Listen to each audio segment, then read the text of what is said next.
It's all about an individual's health, but where you see them on the spectrum is so wildly different. When you're in the ambulance, you're seeing people at the end of what is often just the presentation of chronic disease. Yeah. And so I'm doing this flight thing, and I've been doing this CrossFit thing almost at the same length of time, all this flight stuff, all this CrossFit stuff.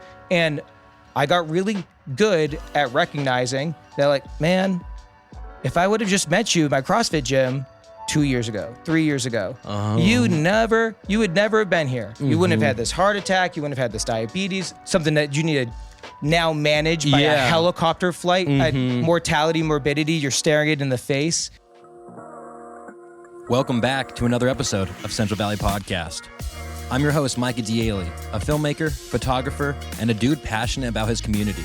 This podcast focuses on the talented individuals that make up the Central Valley of California, as well as people who are passionate about what they do. The Central Valley has gotten a bad rep, and we're here to change that. If you enjoy what we're doing, we kindly ask that you download each episode, subscribe to our YouTube, and leave a rating and review on whatever podcast app you're using. And once again, thanks for tuning into another episode of Central Valley Podcast.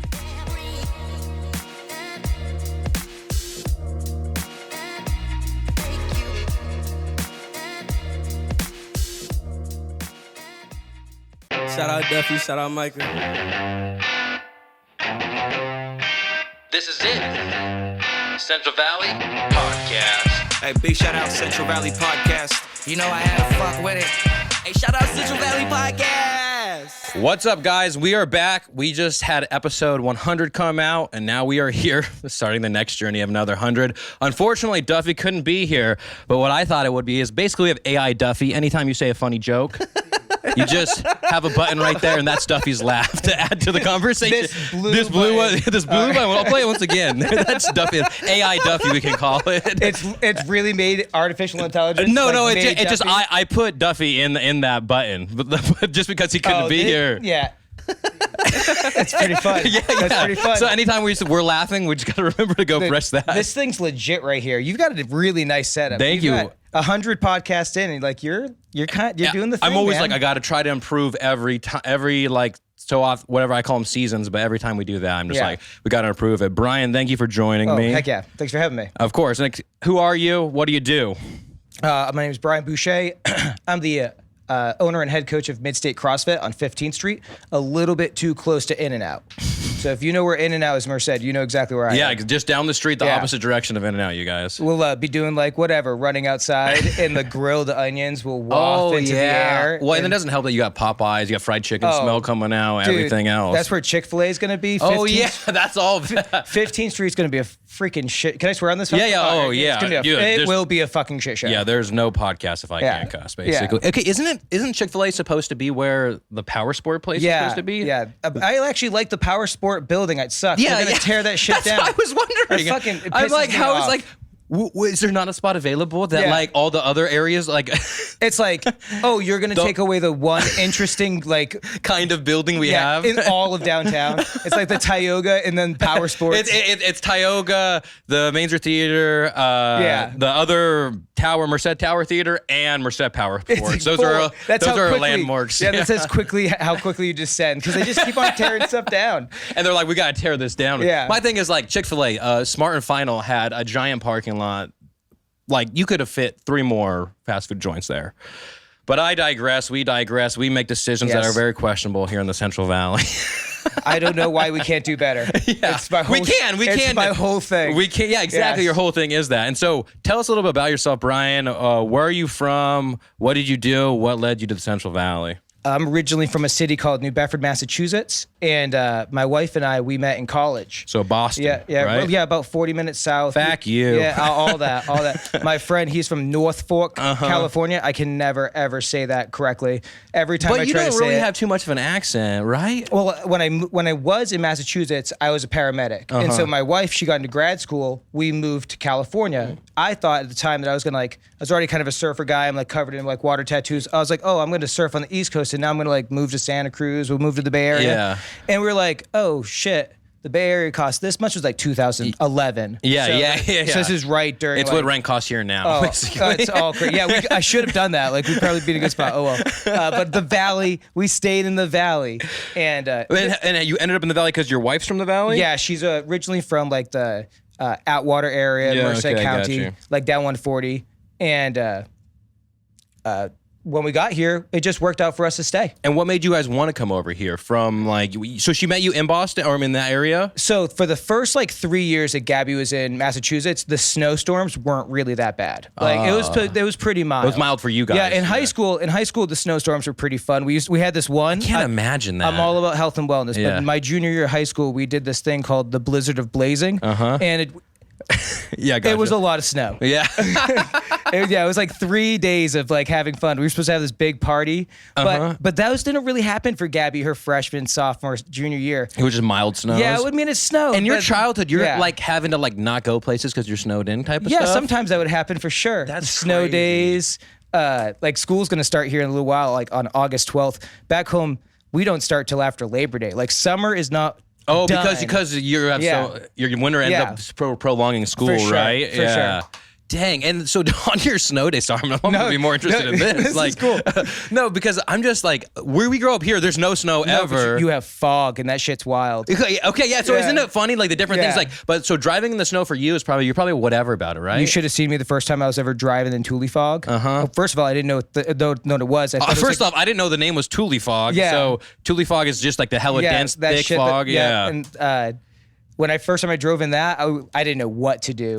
I was like, this is way worse. You have to like roll down your windows and like listen for traffic. Dude, and then you're on a 55 mile an hour road, going like 20 miles an hour, and then you literally can't see 3 feet in front of you. Yo, put me in snow, bro. I've driven ambulances going code 3 in the middle of a blizzard. Like I will go in snow, but that fog freaks me out, man. Dude, fog does. That's I didn't even, and it's funny because I don't even like. In the city, it's not too bad, but like you get on those country roads, like late at night or early in the morning, you literally can't see anything in front of you. And Gabby's ranch was like on South South Buhack. So you'd have to like get off 140 and then go into the fields a little bit. Yeah. So we would, for a little bit, be in the fields on those last little bits of drives. I worked as a paramedic in Merced County for like, I guess like 2011 to 2024. So whatever that is. Till this year? Yeah. Or beginning of this year or last year? The last time I worked as a paramedic was last April, but I still have all my certificates, all my licenses. I teach at the junior college. Oh, really? Just adjunct. I got to start last semester, and that was super cool. And you seem like you're the perfect type of like kind of like college professor. We teacher, have fun in the classroom for sure. We're having fun. I always think that with myself. I'm like, I would love to teach like intro to photography or something like that. Where I'm like, so I mostly operated with the paramedic program last year. Gotcha. It's a very substitute teacher because I kind of got into the semester. I got the job halfway through. Oh, okay. So the schedule had already been made. The syllabus had already been dished out to all the different people. I wasn't quite but I had this half a semester. It's funny you say that. One time during COVID, I was a substitute teacher, because I was like, I'm gonna be a teacher when I grow up. That's what I kept telling it because it sounded good. That's you can totally still do that. You can totally teach like all the stuff that you're doing here, like in 5 years. Yeah, exactly. And so, and then 2020 happened, and like they like had like teachers that were at risk would stay at home, and they would have like an in-class teacher, and that would be like one of us. Yeah. But then literally I'm like in the classroom getting it ready like 2 days before it starts, and I get an email from the teacher, and he's like, just letting you know that I'm actually resigning today, so this is your class, do whatever you want with it, blah blah blah. And I'm like what? Like no, like, and it's like English class. I'm not even like, I'm like, what is this? And so I was just like emailed everybody else, and everybody like, it's COVID, you know what I mean? Nobody knows what's going on, and they're like, we don't know what's going on, but just make it happen. Just make it happen. And so for a full month, I was like, I don't know if I'm gonna be your teacher. I don't know if I'm not, you guys. I'm just gonna we're gonna start over. Like this is the beginning of class, and then like you had 20 kids in class, 20 kids online. It was a mess. That. But but that's what that reminded me of. When you're people often don't know what to do with me, those students included. My favorite thing is the principal. Sorry, real quick. The principal brought me in, and he was like, "Well, let me ask you one thing. Do you want to be a teacher?" And this is when I first had decided, like, no, I want to do photography in my head. And it was so funny because he was like, let me ask you a question right now. Do you want to be a teacher? And I was like, honestly, no. And then later that year, there was a photography position available, and I asked that same guy to write me a letter of recommendation. But he did. No, yeah. I remember I was in an interview in the Modesto area. I was thinking about moving from all the time that I was in California, worked as a ambulance driver and worked as a paramedic. Oh, sorry, we're off the rails already. Right, You could just whatever you. Yeah, you're fine. We'll keep it full circle. And then I wanted to. You had to like choose as a paramedic. You can't do it forever. So it's like, do you want to go fire? Or do you want to go flight? And those are really the two. You could go to nursing school. So, okay, am I going to go get some more education? Those are the few pathways to be a paramedic. And I was like, flying in Massachusetts isn't a thing. Like, because the storms, huh? Boston Metaflight is like a really amazing organization, but there's only one of them. So, but in California, there's helicopters all over the state. It's wild, bro. Yeah. There's like 4 medevac helicopters in like 100 square miles. Right of us, right? Right here. There's 2 at the Merced airport. It's wild. Oh, really? Yeah. Yep. I worked for both of them.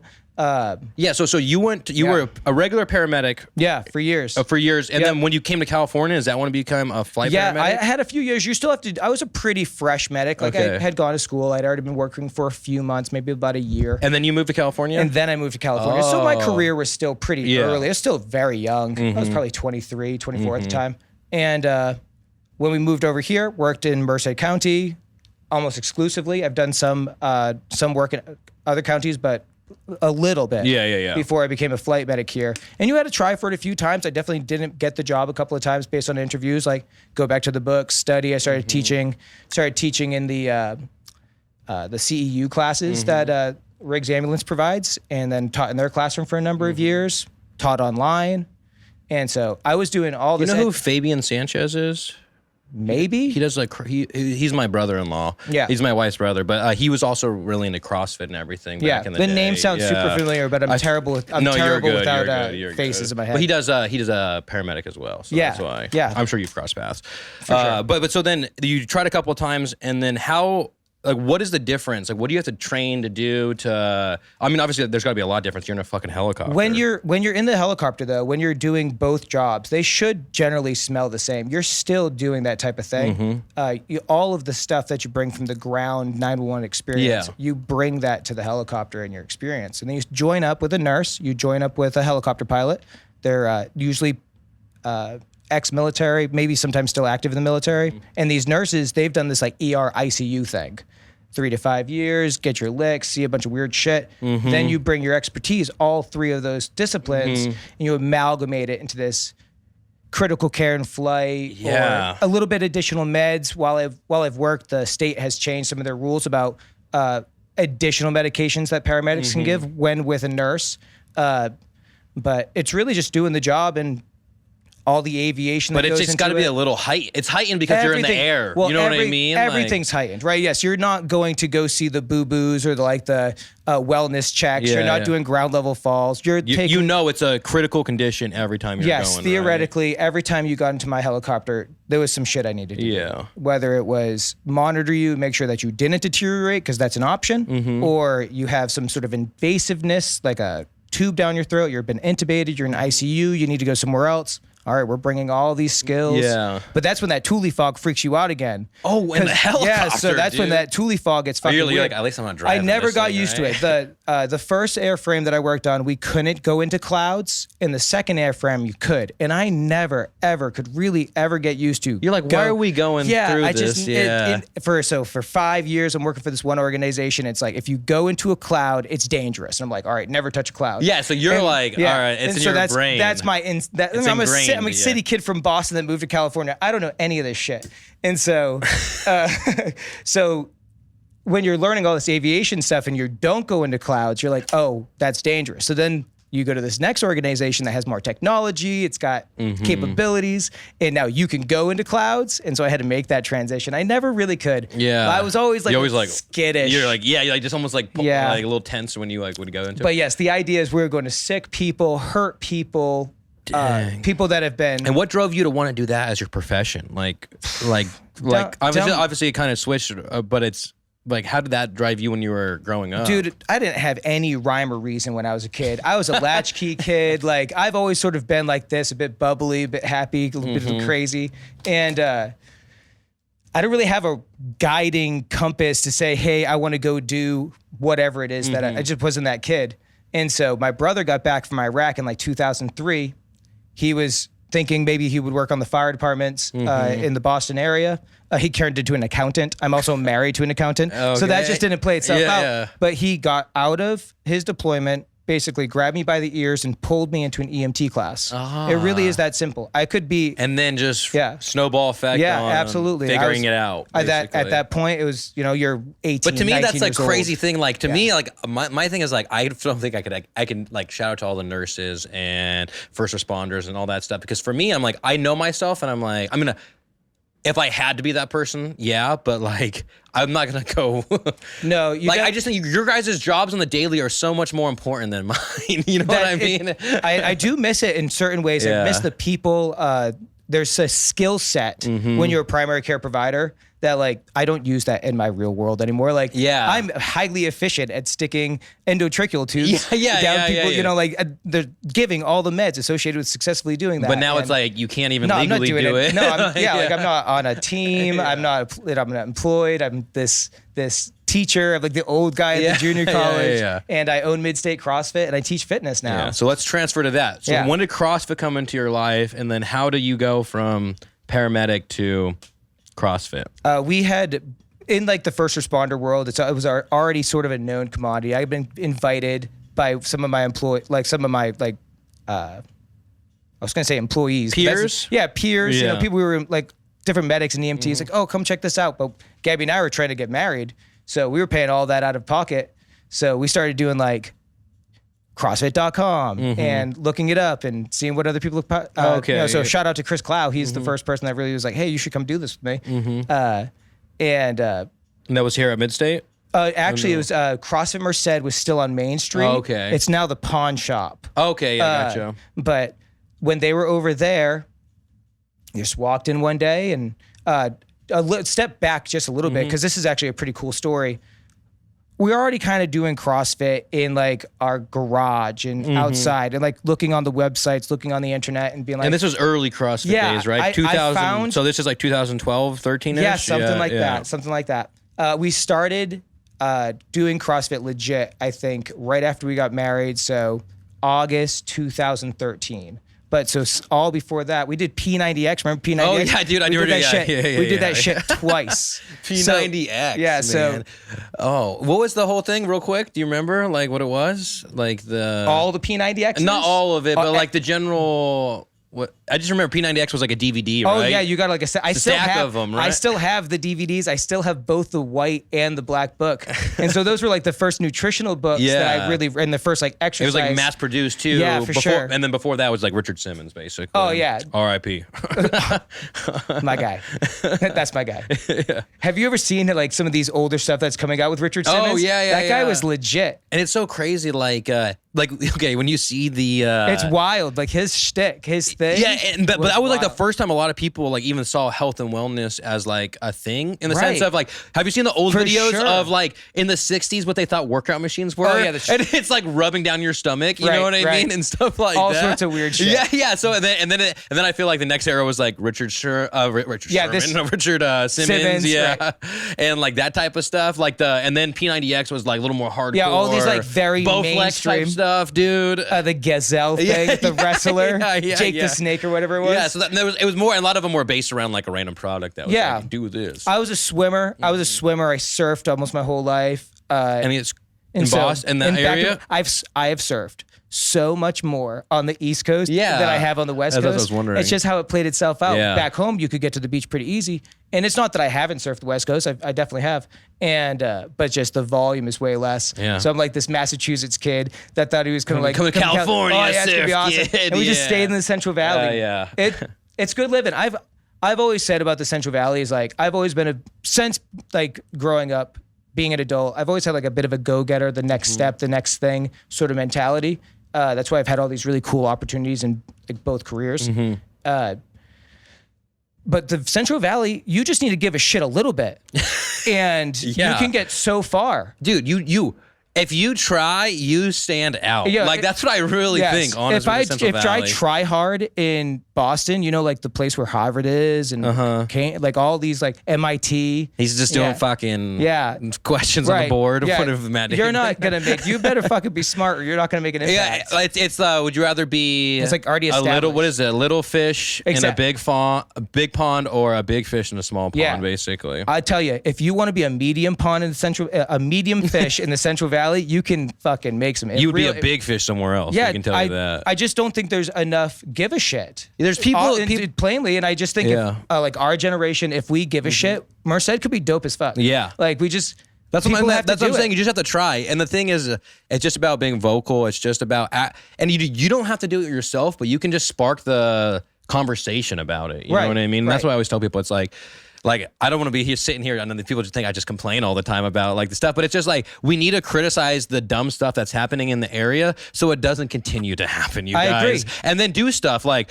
put on events, put on things, segue to But really that's the story of it. Mm-hmm. When I started to do flight for a while, a couple of like tragedies happened. Mm-hmm. My dad died in a motorcycle accident. Damn. And later on, my wife's father also passed away.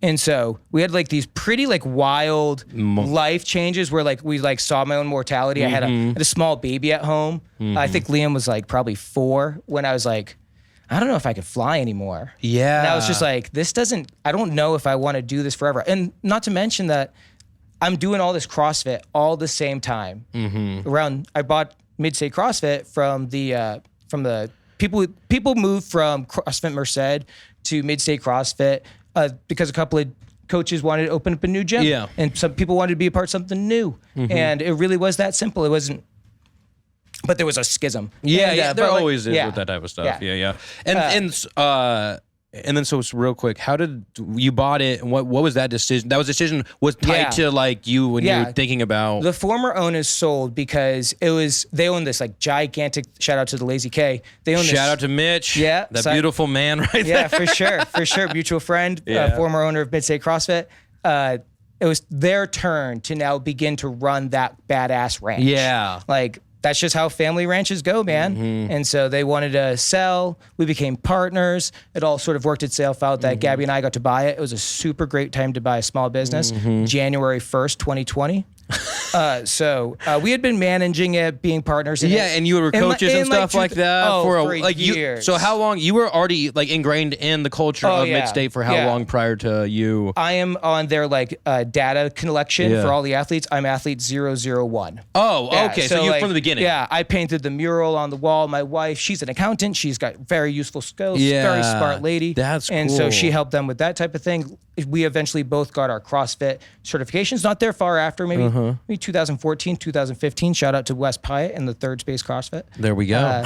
And that's how it all began.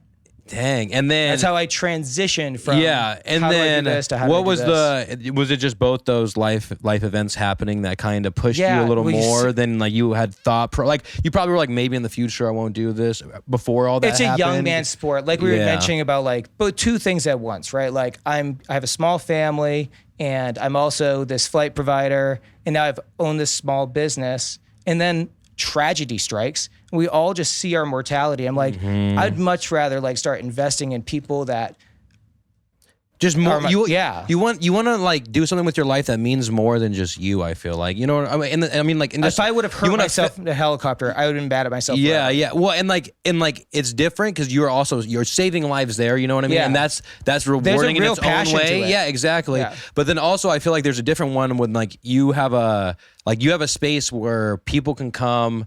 And like you're creating a community within a space that, like, in my opinion, this is like from outside looking in, like it gets like the whole Central Valley, Merced gets a bad rep. You know what I mean? And now you've been a part of like a staple in like these people's lives. You've created this community, and like when you look around, like when we did the Castle run, and you brought all your CrossFit family with you. You know what I mean? Sure. It's just like, just like that random event would have never even happened. You know what I mean? Like if you didn't like. Just go with your gut, I guess. You know what I mean? People will follow. If we only need a few, like, shout out to Sheriff Warnke for just being a great leader. And that mustache. Yeah, like, but also, like, there are people that are in Merced as we speak at this very moment that UC Merced came here for a reason, right? Like we can leverage UC Merced as a community and have nice things. Sometimes this is what drives you crazy about the Central Valley. Get ready to unlock the door to your dream home today with real estate agent Marcus Rodriguez. If you're looking to buy or sell a home in this competitive market and you're not too sure where to start, look no further than Merced's preferred realtor, Marcus Rodriguez. He'll make sure the process goes as easy and smooth as possible, and you can reach out to him at 209-875-8212. Once again, that's 209-875-8212, or visit his website, www.myagentmarcus.com. Declutter with ease and reclaim your space. Introducing Be Junk Free Merced, where Scott Livesay is your go-to guru for hassle-free junk removal. Tired of tripping over unwanted items or feeling overwhelmed by clutter? Well, hey, Scott's got your back. Unlike other services that leave you with all the heavy lifting, Scott swoops in to handle everything himself. Say goodbye to clutter and hello to a refreshed space. Reach out to Scott today for a quote and let's make your junk disappear in a snap. You can reach out to him at 209-233-1519. Once again, that's 209-233-1519. Enter the world of precision engineering and unmatched service at Connor Manufacturing, a trusted and family-owned machine shop that has been proudly serving the Central Valley with top-tier craftsmanship. Specializing in intricate parts, utilizing the latest manufacturing processes, they take pride in delivering excellence with each project. For all inquiries, visit their website at www.connormfg.com. And make sure to follow them on Instagram at Connor_MFG. Once again, that's at Connor_MFG. Are you ready to elevate your nights out? Well, step into Joystiq, your ultimate destination for arcade excitement, delicious bites, and refreshing drinks that keep the good times rolling. Treat your taste buds to the mouthwatering delights from the kitchen, featuring juicy burgers, crispy fries, wings, and more. Here at Joystiq, there's over 20 big screens, so you can catch all the action from your favorite sports teams. Plus, group to live music, DJ spinning the hottest tracks, and rent out a karaoke room as well. Visit them today at 325 West Main Street in Merced. Once again, visit them today at 325 West Main Street in Merced. Hit me. There's nothing geographically different between Turlock and Merced. Like there's nothing. Yeah. It is the same. No. I will go place. one step further. Why is it so different? From Bakersfield to Chico, and people are going to get mad at me because they're like, that's not Central Valley. It is Central Valley. It is not Central California. That's what I will tell you guys. Because if you look at the valley, it goes around Chico. And I went out to the hills in Chico, and it looks identical to Knight's Ferry over here. And I'm like, it's the same. But go on. What drives you insane about that? Oh, because all the restaurants, because of all the clubs, because all the different things that people can do in Turlock. I mean, my wife, her birthday was just the other day, and we wanted to go to a restaurant. We wanted to go to this nice community where these beautiful people make amazing food and the locals hang out at. Yeah. And we looked at each other and we're like, oh, I guess we're going to Turlock. And like, come on, man. We can do so much better than that. I think we are getting better. We for sure are like. And someone's going to open some cornerstone awesome sit down restaurant in Merced, and it's all going to grow from there. But it can't be a chain. Yeah, it has to be like. Well, that's why I really like Joystiq, because Joystiq like came into the downtown and like, hey, they're open late. Like, and that's all I could ask for. Yes, I saw your episode about that too. It's like, why are we closing at 10? Like, yeah, they always close. Freaking yeah. And I'm just saying, hey, it's a Friday, Saturday, Thursday through Saturday, you guys. Yeah. Restaurants should be open like till 10:30, so that like the drunk people can come out. Like, if a pizza place stayed open after 10 p.m., they'd like just sell like slices, you know what I mean, or something like that. I'm just a guy with some ideas, you guys. This is what other cities do all over the country, and I just don't understand why we don't do it too. I went to New York. I know it's New York, you guys, but let me tell you, at 3:45 in the morning, we got all you can eat Korean barbecue. So that's what I'm saying is like, if we could be, you know, have something open until 10:30 at night. Yes, right. Like, that's all I'm asking. It would be. I have high hopes for Merced, and that's kind of like why.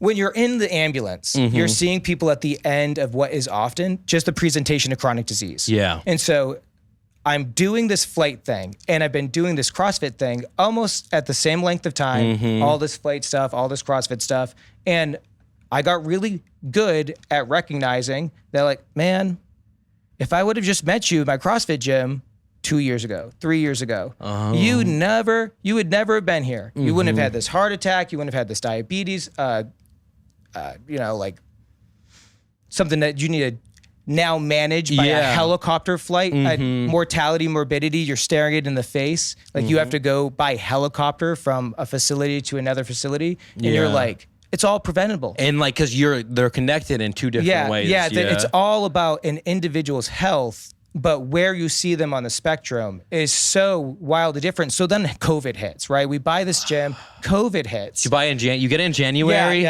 March, like 70 3rd, days after. I thought like, oh, it's just Uncle Brian and Aunt Gabby coming in. Don't worry, Midstate's all going to be kumbaya. We lost like most of our coaching staff. We lost like 25%. Well, yeah, because everybody didn't know what was. Everyone thought that was the end of the world was happening for sure, and they were getting paid freaking banked by the government. I was transporting COVID patients by helicopter out of this community. You were still doing that, right? At the time, for years. I was a flight provider. Okay, yeah. So I think that's an important thing. So like during that time, you were like in the hospital, seeing all this, and you're like thinking the whole time, I got this fucking gym now, and we can't even open, or like, you know what I mean? Not to mention that, like, right in the beginning, we transported from one of the local hospitals, like for the county, like patient number 5.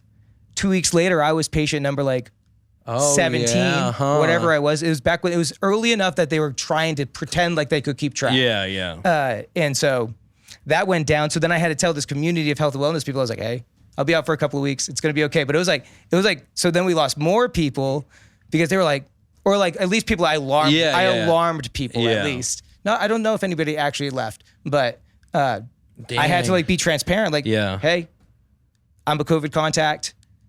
Now all of you are too. And, but that's when we didn't know. And then, so that's happening. And then like, what? Okay, March, halfway through the year, what's going on? Like we opened illegally because California was the last one to legally open, but McDonald's was open and Walmart was open. And when it started to not make sense, and the protests were going on, when all the protests happened, I took wooden plyo boxes, put them all in front of the window because getting back to Power Motorsports, they got all the way over there, broke some windows and shit. Oh yeah. So like they didn't come and mess with us, but I definitely like hid the windows. For sure. Damn. That was a weird day. Yeah, that was a weird time. And then so when do you start seeing light in the tunnel through COVID and owning this gym? We opened outside. We opened incognito. Yeah. We definitely had a cop come by the gym one day because we're right down the street from the health center. So or somebody was just telling driving, us. Who knows? Somebody was telling people. Me. People were doing that back then. And cop came in. I knew him because I'm still a first responder. I'm still in that system. He's hey, they just said I had to come by. And a shout out again to good leadership. Warnke was just like, I'm not prosecuting this. Like, go live your life. So, freaking so that was like kind of our green light. Atwater didn't even shut down. That was crazy. They were sanctuary city. At the time, it was crazy. They were Republican sanctuary city. I remember you'd go to Blaker and be like, wow, I guess it doesn't exist in this place. Keep it going. I keep like after we laugh, I'm like, fuck, I need to remember to hit that thing. Thank you for remembering that. It was fun. No, yeah, Blaker was a sanctuary brewery, honestly. Yeah, for sure. We turned it so during COVID, we opened incognito, and then my Tuesday crew. You want a beer? I'll have a beer. I'm about to tell. We keep on. Go ahead. You keep going. They called it Tuesdays. Hey, on Tuesdays, we're going to have some beers, we're going to hang out. We turned into a full speakeasy. We made t-shirts. They made t-shirts. They probably had Blaker's Honey Babies. They probably had a dozen or so parties in there. And I kept on seeing all these beers in my recycling bin. I was like, what's going on?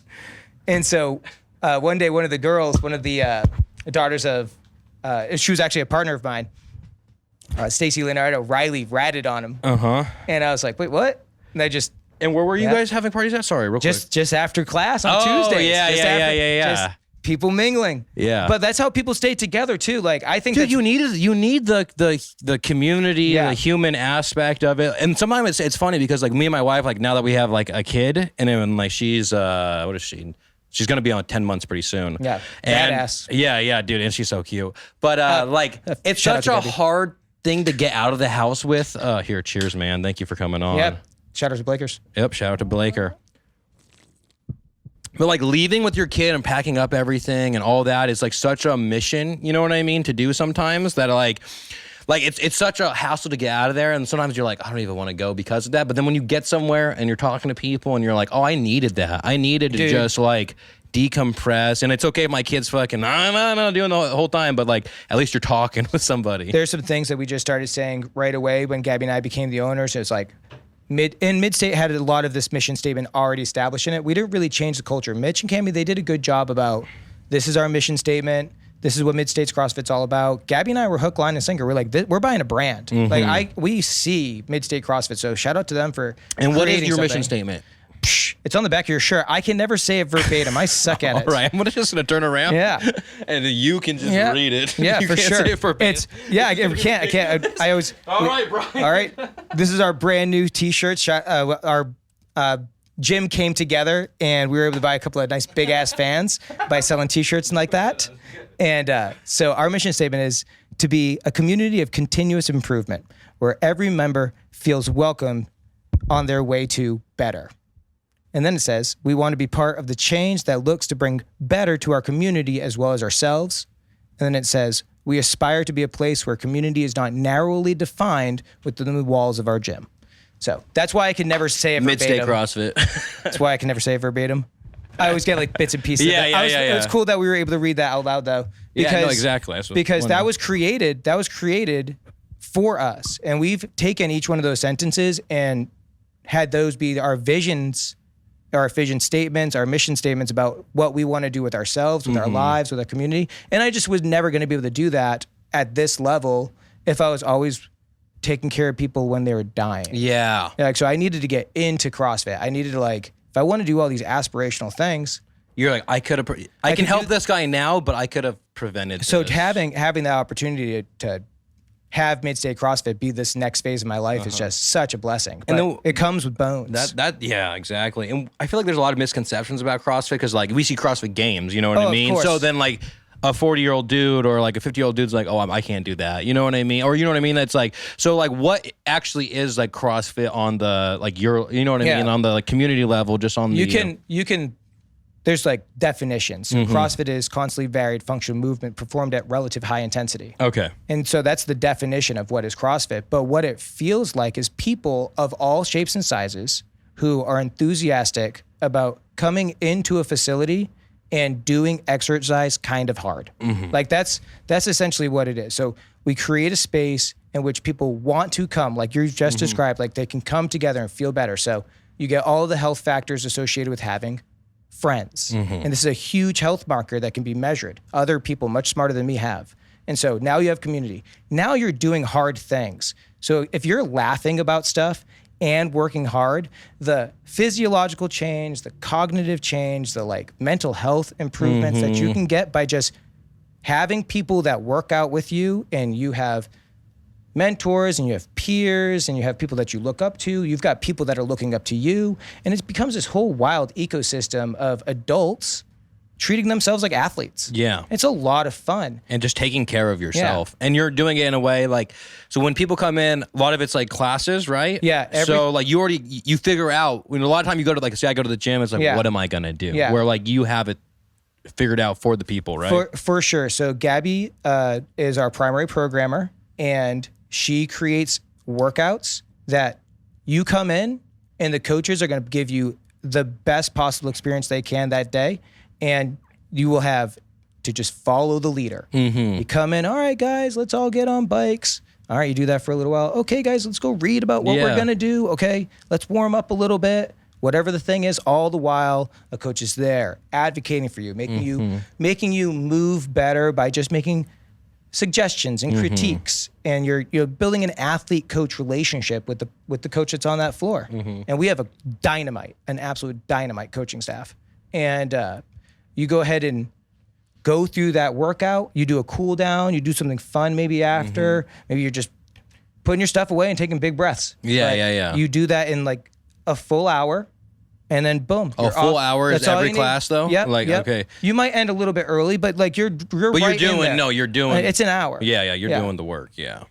And that's all you need. Yeah. All right, see you next time. People linger. This is what happened. People just hang out. Well, and then when I was there filming you guys, there was like so many kids running around too, which is like, it was just cool to see like, Because it is like it's a community in that way too. Of like, oh heck yeah, hey, we're all here. We got we all got our fucking kids, and we all need to just work out a little bit and get some energy out, and then our kids can just play with each other and get their energy out. You know, this is like, I really think this is part of the secret sauce. A lot of CrossFit gyms don't really want to have kids there. This is a national pretty much a standard. Like the adults coming in to get their workouts, and I'm a dad. At the time I had a two-year-old and a 4-year-old. Like this is going to be a family gym, whether you like it or not, because my kids are going to be here. Yeah. And that was already established. People's kids had been coming in for years. And so. But like some CrossFit cultures and other gyms. Right. And maybe if it's like this gym all, is, not all, but like. Definitely some.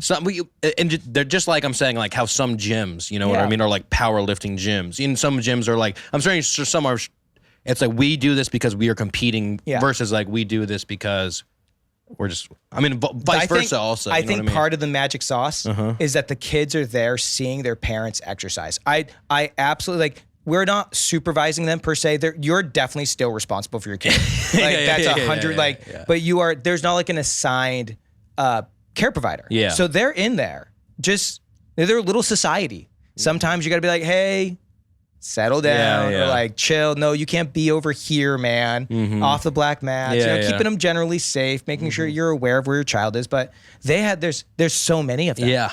There's so many of them that there's just this whole little ecosystem. So I like to say, because sometimes it fucking is, parenthood should not be a deterrent to health and well-being. And so often in society. Oh, I would say most of the time. The first thing that people sacrifice is their own health. And it's actually the greatest gift you can give your family because you're able to do so much more for so much longer. So CrossFit isn't particularly made to make you look aesthetically like, wow, like a bodybuilder. It's about the ability to do shit. That's like, we preach, if you do this, you will be able to run faster, swim, jump, whatever you want to do.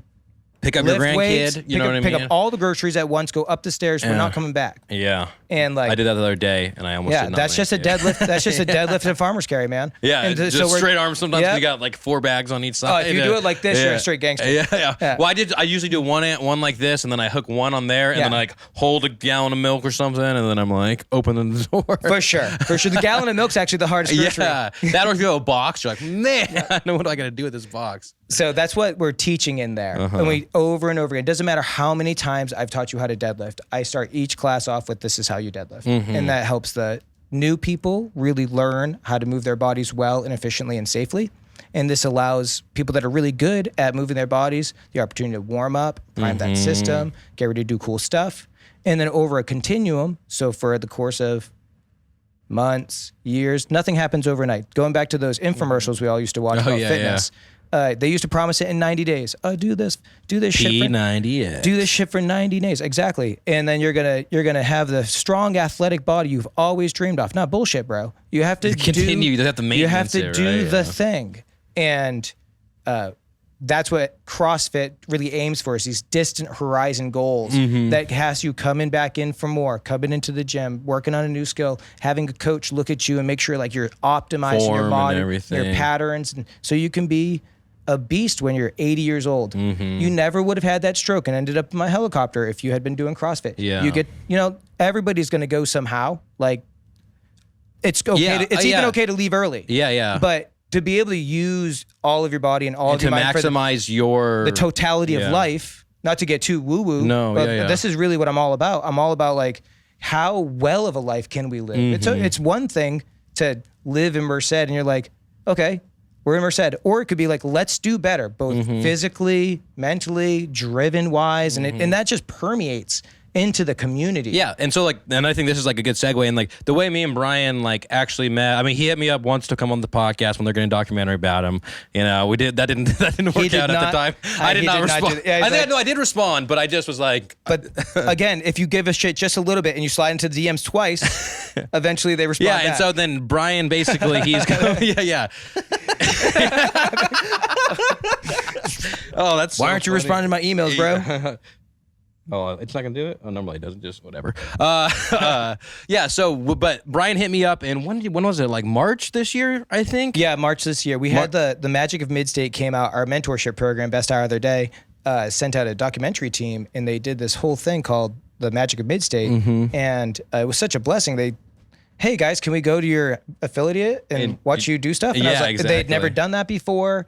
We didn't ask for it. They were like, hey, we're gonna do a thing. I was like, fuck yeah, let's go, dude. That's awesome. And so that's when I was like, hey, can I come on and promote that here? Yeah. It's still on YouTube.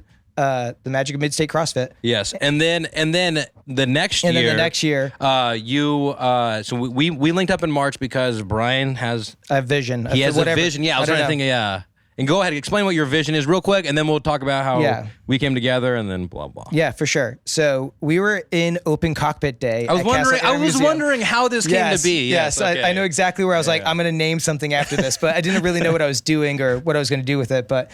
One of my coaches had suggested that we start a competition. And I think he just meant like a little throwdown. And it's really just turned into a little bit of a monster.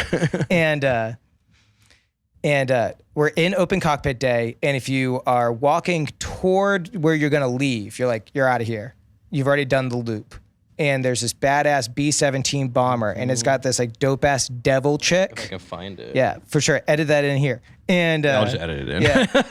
But that's what it looks like. Isn't that sick? Yeah. And so I was like, Raisin Hell. All right, what I didn't want to live in a world where COVID was bullshit. Yeah. And, like all of these weird societal norms about being sick. Yeah. Is cool, like being overweight. Like, no, you have to have some self-responsibility. I wanted to flip. Don't make this normal, you guys. You know what I mean? Don't make just taking pills and going to the doctor and them not actually doing anything to fix the root cause, the chronic disease part of your problems. Like, you're just putting Band-Aids over and over. You need to take care of yourself. And so I wanted to be part of that for people. Pharmaceuticals, procedures, referrals. This is how the medical system works, man. I just couldn't quite do it anymore. I was losing my edge. I was going crazy. I was like, I gotta go help these people before they ever get into your medical system, because your medical system is trash. Yeah. It really is. It really is. And then you saw the Raisin. So there's a plane, right? And this is back in, was it World War II, that one? Yeah, that's a World War II plane. So a lot of World War II planes, they had like the soldiers all started painting them with like the fucking, the pinups and different stuff. Victory girls. Victory girls. And then they'd also put like mouths on the planes and stuff like that. Yeah, all sorts of cool shit. But there's one plane that's a B-52, that's what it is, a B-52 bomber, and it says Raisin Hell on the side of it. And then at what point were you like, Raisin Hell, Raisin Hell, Raisin? So I got on that Raisin Hell, like let's raise some hell right away. I was enthusiastic immediately. And I was like, oh, we're going to do a run here. That's how my brain works. And this is what we're doing. And then we're going to do it full tilt. And I was like, oh, Raisin Health. And then my buddy, Dan, he was like, fitness festival. I was like, all right, we're going to do a 2-day event. And then I've got skittish off. We're going to do one. I was like, are we doing 2 days? But I was like, we're going to do a 2-day event. We're going to do this massive thing. Maybe one day. Maybe one day. Exactly. Yeah. And so it's an event, but it's not. Festivals are 2 days. But I think by definition, fitness festival. There's multiple events going on. Yeah, it sounds good. It sounds good. And I was like, we'll do a 5K. You think they'll let us do it?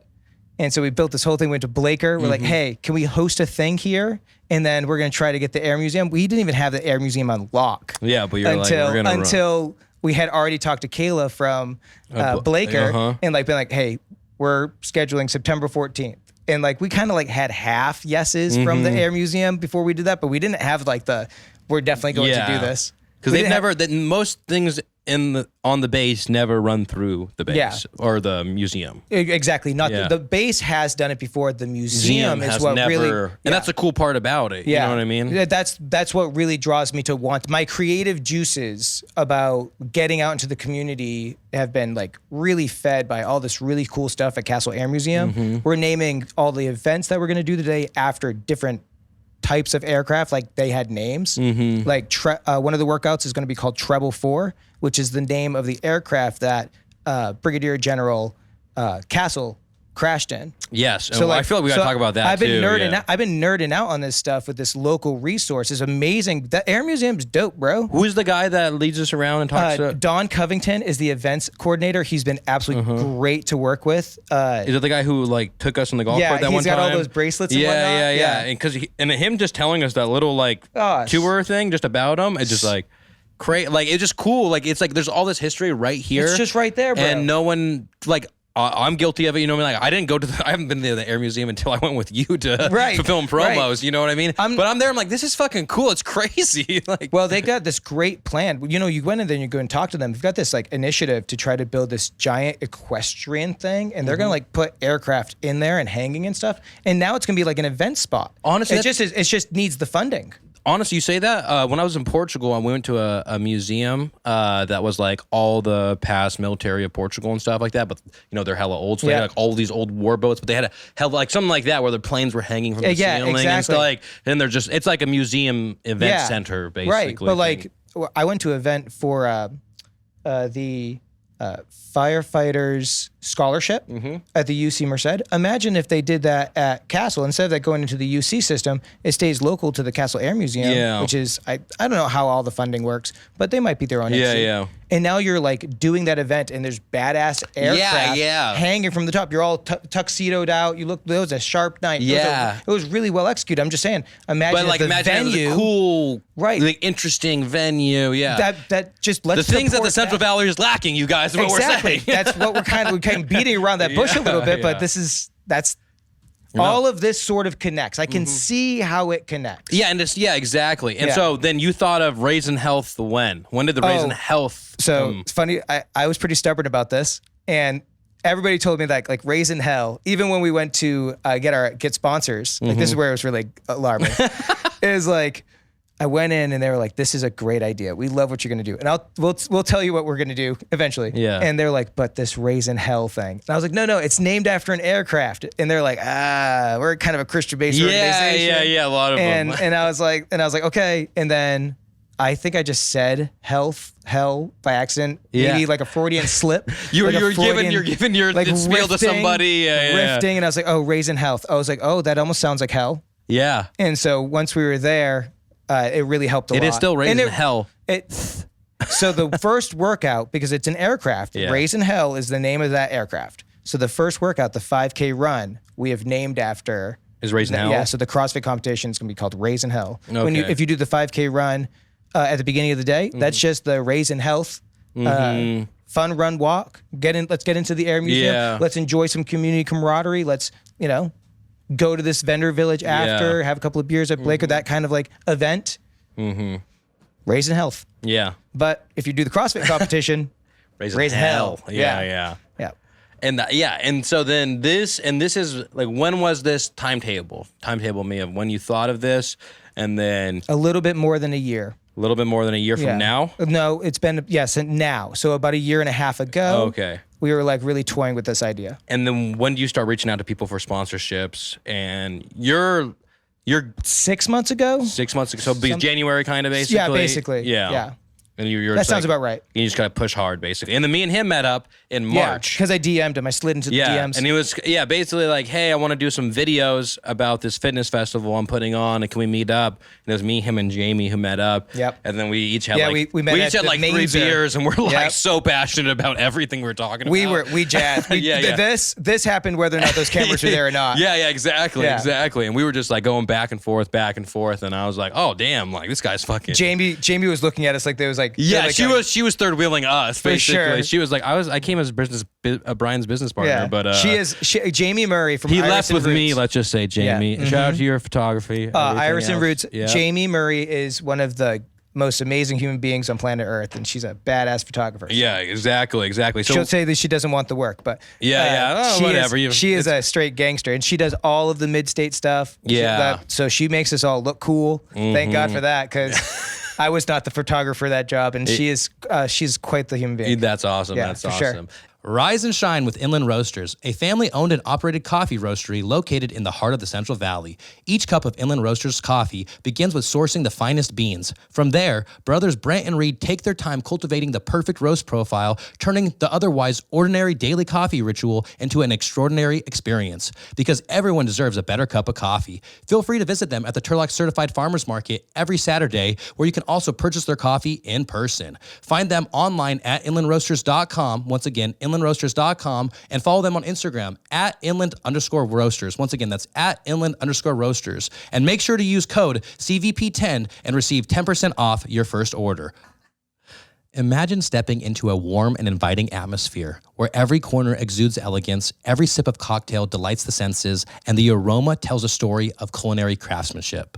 Welcome to Bella Luna, an enchanting Italian fine dining oasis nestled in the heart of downtown Merced.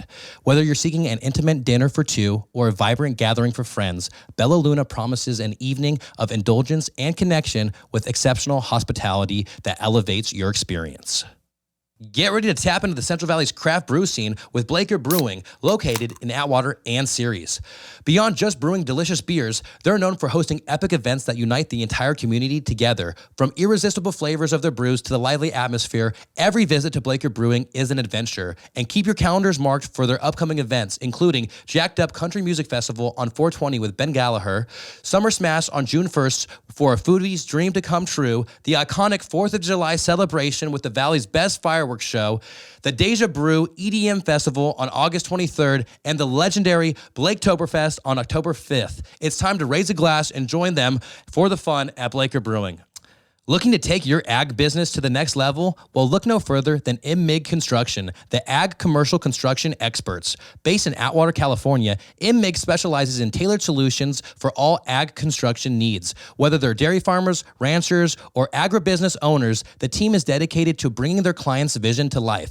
From innovative milking parlors to durable steel buildings, MMIG has over 18 years of expertise to ensure the project's success. With quality craftsmanship, timely execution, and a deep understanding of the Central Valley's agriculture, they're the trusted partners for growth. Reach out to MMIG Construction today at 209-724-9488. Once again, that's 209-724-9488, or visit their website, mmigconstruction.com. Yeah, and then so we met there, we kind of got it going, and then our first video that we put together was like us in flight suits, and it was just like, Yeah, he was just I had like to steal those back.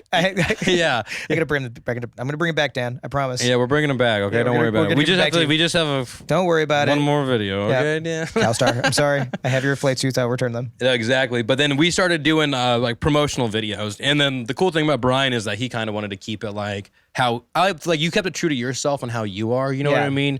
You weren't like, let's try to I don't know. You know what I mean? Like, You're good to riff off of, though. I'm just eccentric enough to like want to do the things that you want to do. Yeah. You've just never had a Robin. Yeah, Like, exactly. You're like, I want to do weird shit. Yeah. I too want to do weird shit. And then you're down to do it with like, and then you're like, yeah, be in it with me. And I'm like, yeah, that's like that's the only way I can function is if I'm like a part of these and we're riffing together and trying to figure them out. And Yeah, so, we went on a date. Yeah. We went on a date to the which Air one? Museum. Oh, yeah. And you're like, where are we going to film? Because we went there twice, right? We kind of checked it out first, and then we dressed in flight suits. Or do we only do that I think we just were fresh in Oh, flights. It was all the same day. So- But we met up again at Jant's Bakery, remember? Yes. And then we went there, then we walked around, and then we got our flight suits and went in. Exactly. Yeah. That's how that played itself out. Yeah. Because I was just thinking, like, how did we get to the point where we were like, let's sit on the nuclear bomb and be mechanics? I think that was pretty that- early on in the... Because if you're talking CrossFit or a CrossFit competition or getting out in the community or trying to save your own, take care of yourself, like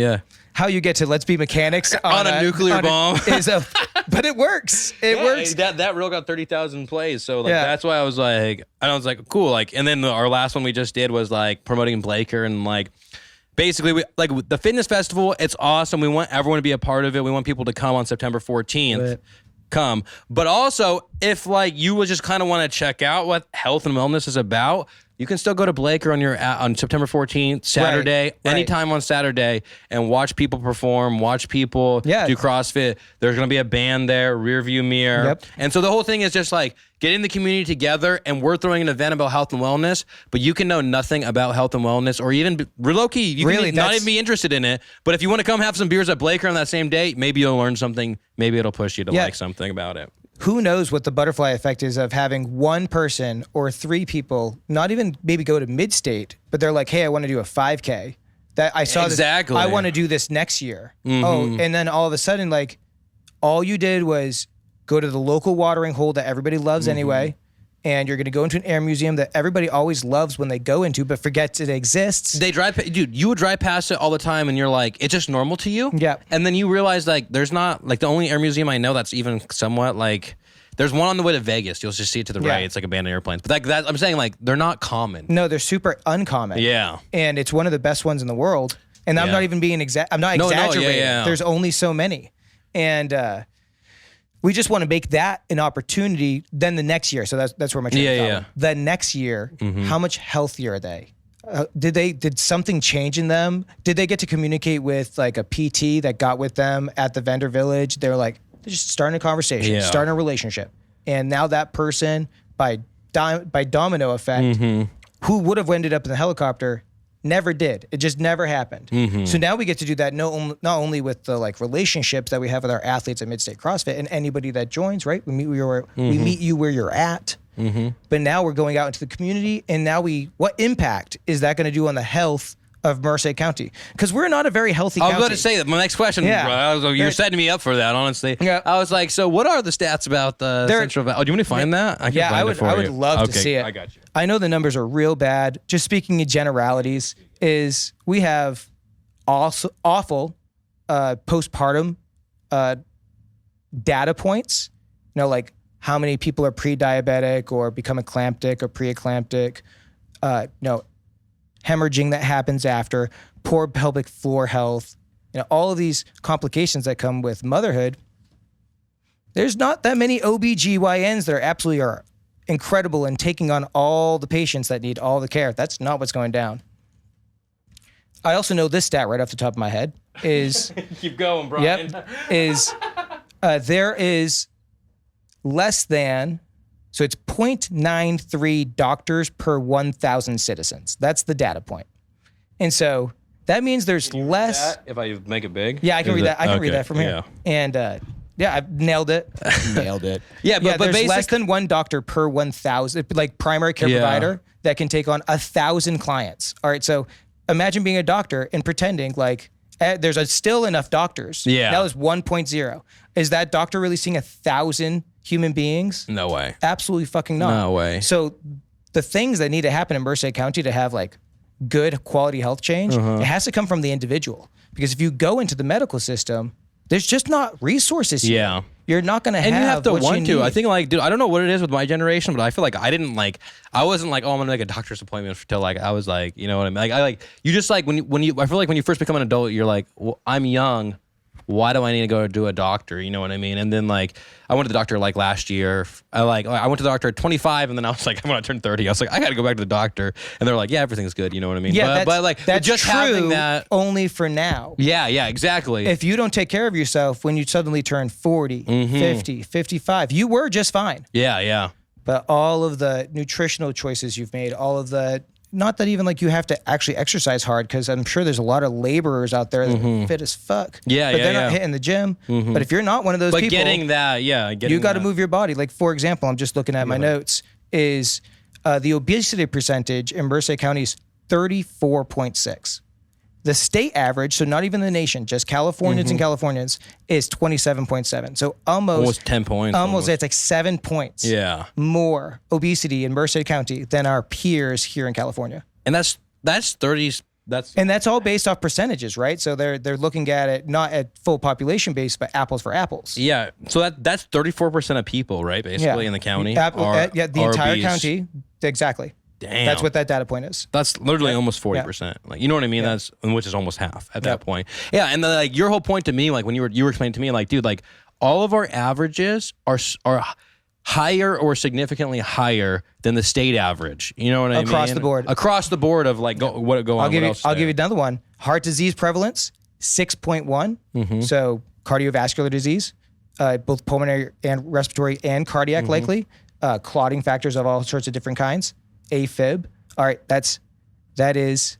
Let me find it again. 6% was or 6.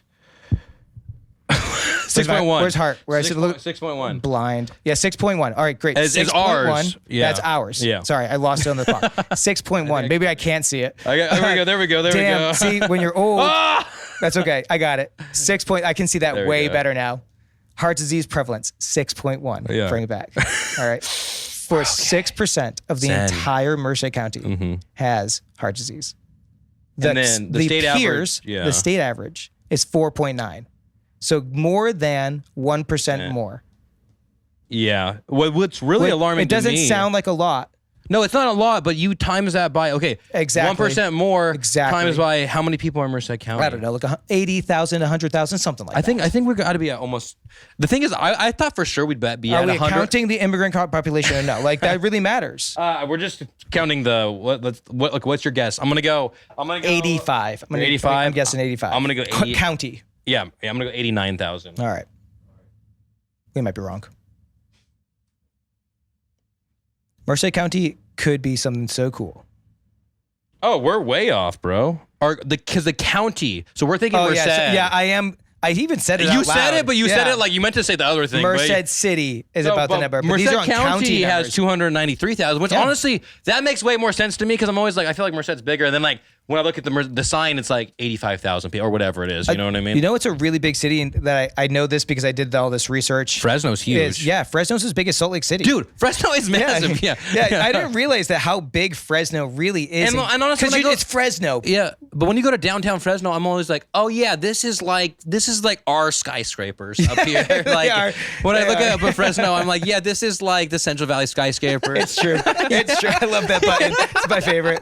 Oh, another fun one is, oh no. If there's ever a point we need to make right there. All right. No, but All right. yeah, Fresno's like skyscraper. Like it's funny because I claim Sacramento is Central Valley. Like I mean, like Yeah. who are you faking? We would fly people from the Valley area to Sacramento all the time. Sacramento is a hub, but it is the hub of like the Valley. Yeah, it's like sorry, you guys, you are the biggest city. That's real. That's the real skyscrapers Yeah, that's true. of the Central Fresno, Valley. sorry, we immediately took away from Fresno. Sorry, Fresno, you do not have the skyscrapers Sacramento does. Yeah, they're pretty It similar. was short-lived. Yeah. The thing that's nice about Sacramento is you can get to like Tahoe, you can get to the Bay Area, you can do all that. It is very Sacramento- conveniently located. Fresno's not that kind of convenient. Yeah. You're like, And Fresno's like has every single year they break the record of like how hot the Central Valley is. It's Yeah. in Fresno. It's I always always- like a few degrees hotter than here. Visalia in my mind is Death Valley. Yeah. Yeah, it's right. Dude. Or like because it almost like cools down when you get to Bakersfield. It seems like it seems. you're also like at least halfway to wherever you're going. Yes. By the time you get to there. But like too. if you pull it in, so there's your T-shirt where it has the palm and it has that pine. green. That's like the center of the state. So that's like my mark in the sand. Go back to Ripon. That like, all right, we are going into the no man's land till I get to Bakersfield. Yeah. You know? Like I don't know what exists between Visalia I barely and, pay attention and to life on the Bakersfield. I think Mendota's down there. There's actually a really good film, Disney film, about these runners, and I believe it's Mendota or. So when you know how the 99 now they have elephants above. Yes, I watched this episode of you. You educate me, man. Yeah. So a fan. I believe it's Mendota, but there's one where there's like 4 runners going across the freeway. Yes, And- I know which one you're talking about too. Okay, yeah, cool, and cool. so that's because there was this this coach who was like a really good football coach. He ended up getting fired for something at this other place. They had to move to like, I'm saying Mendota, and I could totally be wrong, but for the sake of Okay, this. it's Mendota. Yeah, it's moving to Mendota. That's what it is now. Mendota could be like North for all I fucking know. We don't know. We're trying to. It's the middle of freaking nowhere. Yeah, exactly.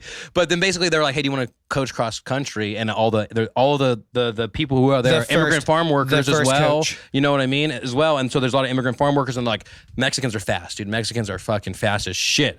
And so then this guy gets stationed there, and then basically ends up, it's Kevin Costner too, classic Oh, Kevin Costner. I gotta figure that. You got to find out what this. I'll watch it. I got Disney Plus, bro. Kevin Costner's like having a comeback, man. He's had a good few years. And screw Yellowstone for not like letting him continue on, or that he left it because they were just all over the place. All right, Kevin Costner.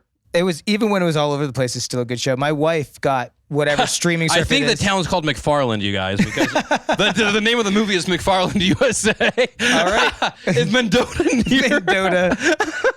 We're gonna look at the Mendota map later and be like, oh shit, we fucked that up. Okay, hold on, real quick for fun.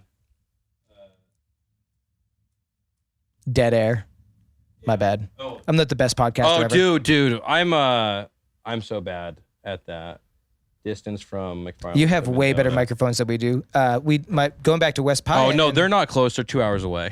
Yeah, they're far. West Pine and I have none of this audio stuff yet. We want to do a good job. We're just getting to the yes. What point- is your podcast Yeah. called? Talk about it a little bit. Oh yeah, so all the things. Do all the things. Maximize impact on people's lives. And so me and my buddy Wes Pyatt, who taught me how to do CrossFit at my first level 1 course. He taught me how to do my first muscle up right there in Aromas, California. Just right there. And so how did you end up in Aromas? The mecca of CrossFit. But that's where it's like legit like an hour and a half away from Merced County. Like that's where it was born, right? Or right? the fitness festival, the CrossFit Games are going to start like 2 weeks. Olympics are going on right now. I know. That's what I was actually thinking right now. Yeah. So it's like all sports right now. Yeah. I love the Olympics. I'm pretty sure X Games comes pretty soon too, which is funny. Like it's like all the sports that aren't on year round are like on right now. I'm all about that strongman during Thanksgiving. I bet you they do it on purpose because fucking like all that's on right now is baseball because basketball and football aren't. You know I wish I was a better baseball fan still. I've been having such a hard time getting into baseball. I feel like baseball, like when I was a kid, I loved baseball. The Dodgers are still legit. And like everything. And then like now I feel it's just boring. I don't know. Maybe it's just me, but it's things that I didn't know that I experienced by moving to the Central Valley. What did you know? All right, this is crazy. So back home, Boston Red Sox in the 2000s, like right when I was like growing up, is the best baseball of all time. There is no better baseball. It doesn't matter. I'd argue, but go on. And so, but I was never fucking watching the Dodgers versus the freaking Giants. It started at 10:05 at night. I was already drinking. It's crazy East Coast times. So all I knew was AL baseball. Yeah. And so then I moved to California. And you guys have been having a great rivalry over here for like a while now. Yeah, like go try to enjoy the Yankees Red Sox rivalry now. It's boring as fuck. Yeah, it's because it's so old now, I guess, huh? Like it's kind of like they don't have the characters, but the Dodgers and the Giants, they hate each other. Yeah, like literally the fans on the streets hate each other. Yeah, like, that makes that's and then, what makes it awesome. Have friend groups with like 2 and 3, you know what I mean? And they're just like all they do is roast each other. Yeah. Heckle. Yeah, the Red Sox Yankees is like that. Yeah. But from a distance, it does look like the fan base is getting a little soft. And the Red Sox fucking suck. And when Mookie Betts went to the Dodgers, I couldn't. It's just like, come on, baseball. Baseball almost has gotten a little bit boring or two. I don't know. Maybe that's they literally have owning changed, my thing. No, they literally have changed the rules to try to make it. They added like the timer and shit like that to try to make MLB less boring. I just haven't haven't jumped back. And they just need to let steroids back in. And I fucking love baseball. Let steroids come in. We need Mark McGwire type energy. We need Barry Bonds type energy. Who else is there? Exactly. Everybody. We need like that energy. Where's David Sammy Ortiz? Sosa? Right. Yeah, you know what I mean? Like that's when baseball was fun because people were fucking hitting bombs every single. Yes, Jose Reyes. Who are they intentionally like walking bases now? Like you know, Barry Bonds every time they're like, I don't want to give him his 500th home There's run. this crazy YouTube show. I don't know the name of it, but that does baseball facts. It's like baseball history. Yeah. And they did a thing where Barry Bonds didn't swing for his like second to last season or one of his MVP years, and he theoretically never swung the bat. They go through the simulation. Yeah. He's still the best baseball player. Oh, yeah, like if he never did it for that year. Yes, for a whole year. Yeah. That's so weird. I forget the name of the the YouTubes, but it's really, really good. Yeah, no, that's funny. Yeah, that's how good Barry Bonds was. And there's just not that type of character in baseball right now. Not that I can think of. No, yeah. It ain't Aaron Judd. Yeah, which shout out to Aaron Judd also. He's a Central Valley native, I believe. He is. He is a Fresno kid. Yeah. So that's crazy, you know. But are you following him? Do you give a shit? I mean, exactly. That's why baseball's boring. Aaron Judd should be like God here in the Valley. Exactly. Yeah, he's a pitcher for the Yankees. Or first baseman, what does Judd do? It doesn't matter. Third base, it doesn't matter. Yeah. Sorry. That's the problem. We don't even know. Aaron Judd, if I met you, I'm sure you're a lovely human being, and I'd love to meet you. And Josh Allen. You know, but Josh Allen's the same. Yeah, and I got people that wear Josh Allen shit, bro. Oh, dude, Josh Allen's like the thing is, I'm like a Niner fan, but I fucking love Josh Allen and go for the fucking Bills. You know what I mean? Low-key maybe harder than I go for the Niners because sometimes it's like, I don't know. Some Niner fans, I'm like, I don't know. You guys make me. I'm still a New Englander at heart on all of those things. Oh, really? You're Patriots? All the things, bro. All the things. Foxborough. So you just like you're growing up was like, oh yeah, we're Bristol the best. County. Yeah. my county, Bristol County. That's where Foxborough is. Oh really? Yeah. So it's very woody there. Yeah. And so, Foxborough's like a short drive from my house. Because you're not in the city. I'm south of Boston. It's like kind of outside of it. Yeah, a little bit out. And that's where the arena is too? Oh, yeah. Which is crazy that it's like there, like instead of like the heart of like a big city or something. Yeah, there's not a lot of space left in. Fenway's the coolest place on earth. It's Mecca. I want to go there. I've never been there. It's the dopest. Every time I go there, I feel right with God. Do you go back? Before kids, we were trying to go back every year. Since kids, it's a little more touch and go. A lot of my family's left Boston. I was going to ask that. Yeah. Like, has your family stayed there? The family that I'd be most likely to visit, Tim, he lives in Hawaii. My brother Dave, he lives in Washington, D.C. So you guys are all spread out? Yeah, all over. I'm one of 11 siblings. Shit. Yeah, for sure. Damn, that's like my buddy Kayam. I'm You know the number 5. You know the Beardsleys at all? No, I Or don't think so. Oh, they went to my church and everything, but they have 11. He has 11 brothers and sisters. Yeah. So, damn. Yeah, it's kind of Brady bunched, but I was talking to somebody about my stepmom's wedding anniversary. And I looked through the year. I was like, yeah, I don't remember a single time without these people in my life. Like I was so young when they remarried. Like it all. These are now my. Oh, there's 2 families joined Brady Bunch. Right, but I didn't. I was so young when my dad remarried. I was like, my whole. How many brothers and sisters from your dad's side do you have? 8. I have 3 stepsisters and then 5 half, and then I got my brother 5. David. Okay, yeah, it's all Brady bunched. Yeah, it's all okay, Brady gotcha. bunched. Yeah. So there was like 2 and 3 basically, and then 2 and 3, and then they had a bunch more kids. Dang. I'm the youngest of the oldest. And how many people did you share a room with growing up? I mostly shared a room with my brother David. Okay. And that's still my guy. Like Dave's my guy. We just vacationed in Tahoe together earlier this winter. It was so much fun. What'd you guys do up in Tahoe? I learned how to snowboard for the first time. Oh, dude, snowboarding. Gabby blamed me for not bringing her snowboarding for like years and years. And my brother is like, hey, we're going to go to Tahoe. It's like, all right, well, we're going to learn how to snowboard now. My mother-in-law she's like, it's been 11 years you've lived in California. You've could have gone snowboarding anytime. Like so many times. You Gabby got pregnant there for a few years, but we weren't like pining to get to the snow to do stuff. Snowboarding is also like skiing. I get it. I get it though. It's an expensive sport though too. Where like learning it kind of sucks because like you're dropping $100 if you don't own the stuff easily every single time for renting and minimum I would say, and then it's just like you're falling and eating shit all day for like the first 3 times you go. I feel like my coach Rico found out that I was going to go snowboarding. He's one of my favorite training partners, and I was like, I'm going to go learn how to go snowboarding. And like 3 days later, he comes in with his old helmet, and so that's what I wore to learn how to snowboard. And then my buddy Nick Fordyce years ago had given me a snowboard. So I had that snowboard. Like, so like all these like CrossFit people, they were like, "You need to do this sport," and we never did it. And we're pretending like we'll do it more this year. My son loved it, so I think we actually might. Yeah. My son was or just making some. My brother's like, "Hey, you should go get lessons." And I was like, "You're right."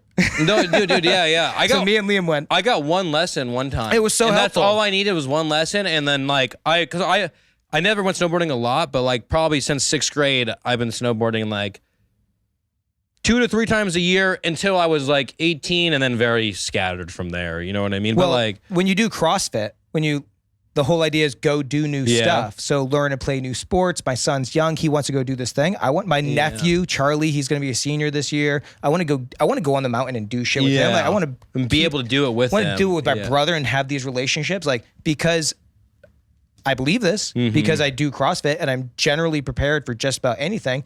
I can, like in my mid-30s, go and get on a snowboard. Yeah. I ate shit. Like the first 5 seconds, I whacked the back of my... I hit an edge and bam. That was I like got it out of the way. Yeah. I put on the bindings. I ate shit, whacked the back of my head. I sat up like in the middle of the bunny trail where like all the children are. I like grabbed my head. I was like, ooh, rung my bell. Damn, you had the helmet on? Yo, Rico saved my life. Rico I definitely would have rented a helmet, but it's cool that it's cool that my buddy was like, "You're gonna want this, bro." And so I got up, I shook that off. I was like, "Okay, don't do that again." And I kind of ate shit for the next like 3 hours, but not as hard, and just a little bit better. By the end of the day, I was toe side, heel side. You know, it's surfing opposite. It's like when I surf, I'm really trying to find balance of like brake pedal with my back foot and accelerate with my front foot, and you're sort of like this. Oh. And then snowboarding's all like, you can kind of lean into it. The gas is just going on. The gas is just like turning your board. Yeah, you know what I mean? The gas is behind you in the wave. Because you're just carving basically. But in snowboarding, it's this plane. And so like once I had that figured out, I'm looking forward to it again. You can survive if you just know lean back. You can go straight, lean back, go straight, lean, but you can survive. Because I didn't know carving until like 3 years in, and then finally I was like, I need to fucking figure this out. I'm definitely not carving. Like that's not what's happening. But I got you know the terms of the gist. Yeah. Exactly. I'm every once in a while, like as I'm going, I'm like, on those days that we were in Tahoe, I was like, oh, I'm doing it. Yeah. And then you take your eye off the prize. You're like, oh damn, that's funny. Yeah. So that's fun. I don't know. There we go. And Raisin Health. So, and then I guess I'm gonna kind of go back to that. Yeah, for sure. Thanks for bringing it back. No worries. We got lost with Mendota and the running and. This is what we're talking about. I imagine like Joe Rogan, right? We're Yeah. just talking. Yeah, You know, yeah. if we get to all the things, that's great. I agree. But the people that are going to watch this, they're just gonna listen. They're here for the long ride. Yes, guys, and we appreciate we're it. gonna do some snippets, and I'm sure people will be like, "Oh, that's sick." But for the podcast, we know. I mean, how many average listeners do you think you have? Oh, I actually have I've done the calculations. On average, we have 1,000 per episode. That's really good. Yeah. So I it's think pretty, 3 people watch my podcast. Yeah, well, yeah. So mine's it says it's so spread out. So it's always 300 here, 5. But then some podcasts also have had over 5,000 listeners. So you know what I mean. So it literally just varies on I don't know where I read this stat, but I did. I know exactly what stat you're gonna say. I could have made it up, but I think I read it.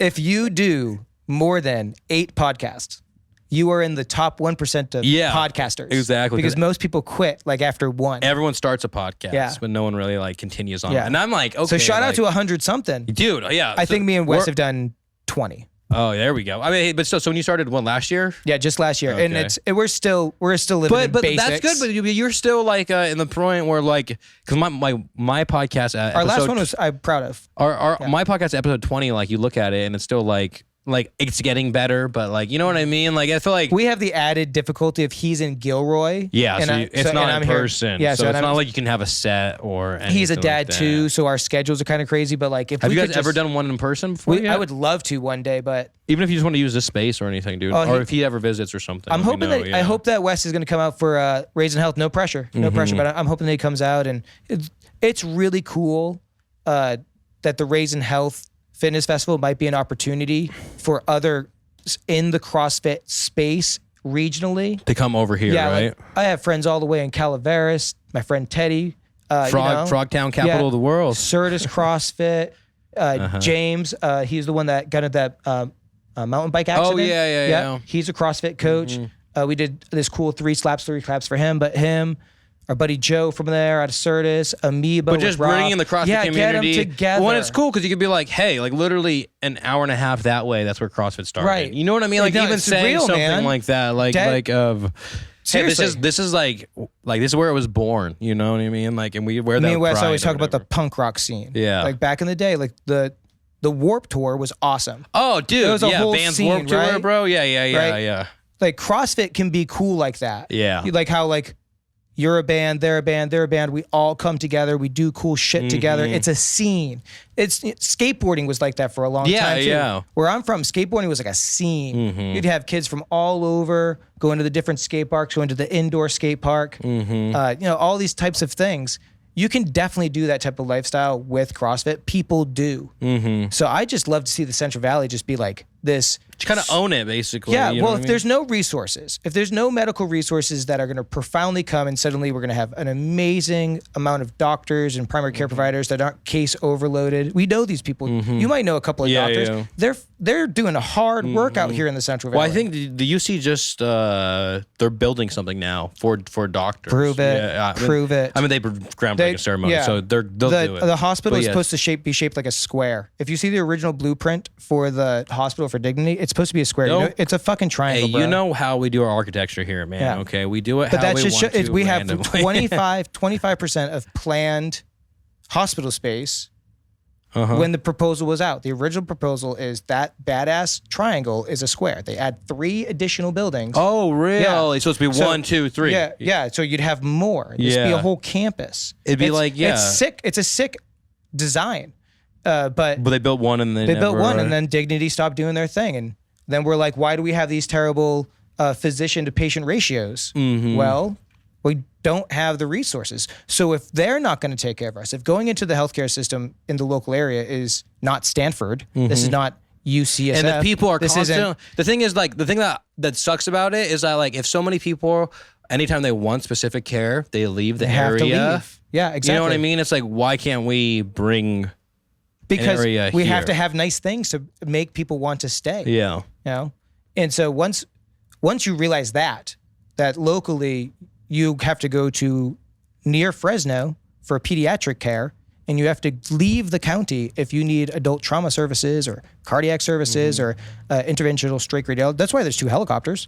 Yeah. Because it's not here in the valley. You need to leave. Flying. So you better be the most robust person you possibly can, because the the nature of reality is not in your favor here in Merced County. Yeah. You have to have the self-responsibility. So Midstate CrossFit, other fitness facilities here in the area, you go to them, you get as fit as you can be, knowing that life is all one giant game of luck. Yeah. If you go the early, fact that we are here is so crazy. yeah, You know like what I mean? I will go down into the rabbit holes Yeah. of like, well, because I'm like, the dude, meaning of somebody life. out of our ancestors was on the cusp of death and managed to make it and have a kid. That is true. And But not at this rate of population. oh, not now, but yeah. Antibiotics are a hell of a thing. There's a reason why people live longer. Like Western medicine is good. Experience the spirit of the Sierra Nevadas with Tioga Sequoia Brewing, where each beer is a tribute to craftsmanship and conservation. Rooted in love for the region and its communities, their brews capture the essence of the Sierra Nevadas and the Central Valley. Whether you're in the heart of the 209 or bustling streets of the 559, come visit them in downtown Merced or the Beer Garden District in Fresno. And don't forget to check out each location for their awesome events like the block parties. You can find their beers at your local stores like Save Mart, Safeway, Vaughn's, Rayleigh's, Walmart, Sprouts, and Costco. Join them in raising a glass for exceptional beer and the natural wonders of our beloved Sierra Nevadas. Step into a world where every sip tells a story, every gathering is a toast, and every moment is cherished. Welcome to HiFi Wine, where passion for wine, community, and family intertwine to create an unforgettable experience. From private events that spark connection to weekly tastings led by industry experts, HiFi Wine is more than just a wine shop. It's a celebration of life's simple pleasures. Joining the HiFi at-home family means embarking on a delectable journey through exclusive wine selections delivered right to your doorstep. Discover them at 629 West Main Street, next door to El Capitan Hotel. And let's raise a glass for life's extraordinary moments. Start your day off right at American Grind Coffee, where the enticing aroma of freshly brewed coffee and the promise of a delicious breakfast await you each morning. Nestled in Modesto at 4742 McHenry Avenue, they are the perfect meeting spot to catch up with an old friend or meet a colleague for lunch. When lunchtime rolls around, they've got you covered with their gourmet sandwiches, hearty salads, and daily specials, all crafted with the freshest local ingredients. And the best part about American Grind Coffee is that they also cater events. Come experience the perfect blend of great food, friendly service, and unforgettable coffee at American Grind Coffee today. At Sign Guys, they take care of all your sign needs. No job is too big or too small. Just give them a call. As the Central Valley's premier full-service sign company, they are there for the customers. Whether it's a banner of an upcoming event, temporary signage, vehicle graphics, or an illuminated sign for a building, customers can rely on them. They specialize in window graphics, door graphics, and metal signs of all sizes. Need an electric sign? Well, hey, no problem. They also offer full service repairs on all signs, ensuring customers need not to worry if their sign is on the blink.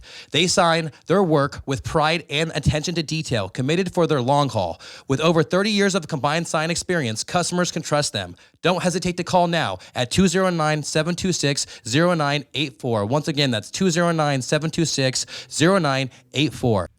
It's not always the same everywhere. You don't need to but sometimes it's the prevention. It's not the medicine that you need. 100%. Exactly. The thing that I think is crazy is the death of despair in the county. Oh, God. Like, I didn't even know that. That's crazy. So a death of despair means something like suicidal ideation. Mm-hmm. So you took your own life. It could mean a couple of different things like hurting other people along the way, but that's essentially what that's saying. Mm-hmm. You died of sadness. Yeah. You know, however you want to define that. Gabby and I's lives have been touched quite intimately with deaths of despair and what is a COVID death and what is a death of despair. So here's the numbers. 41.6 for the county.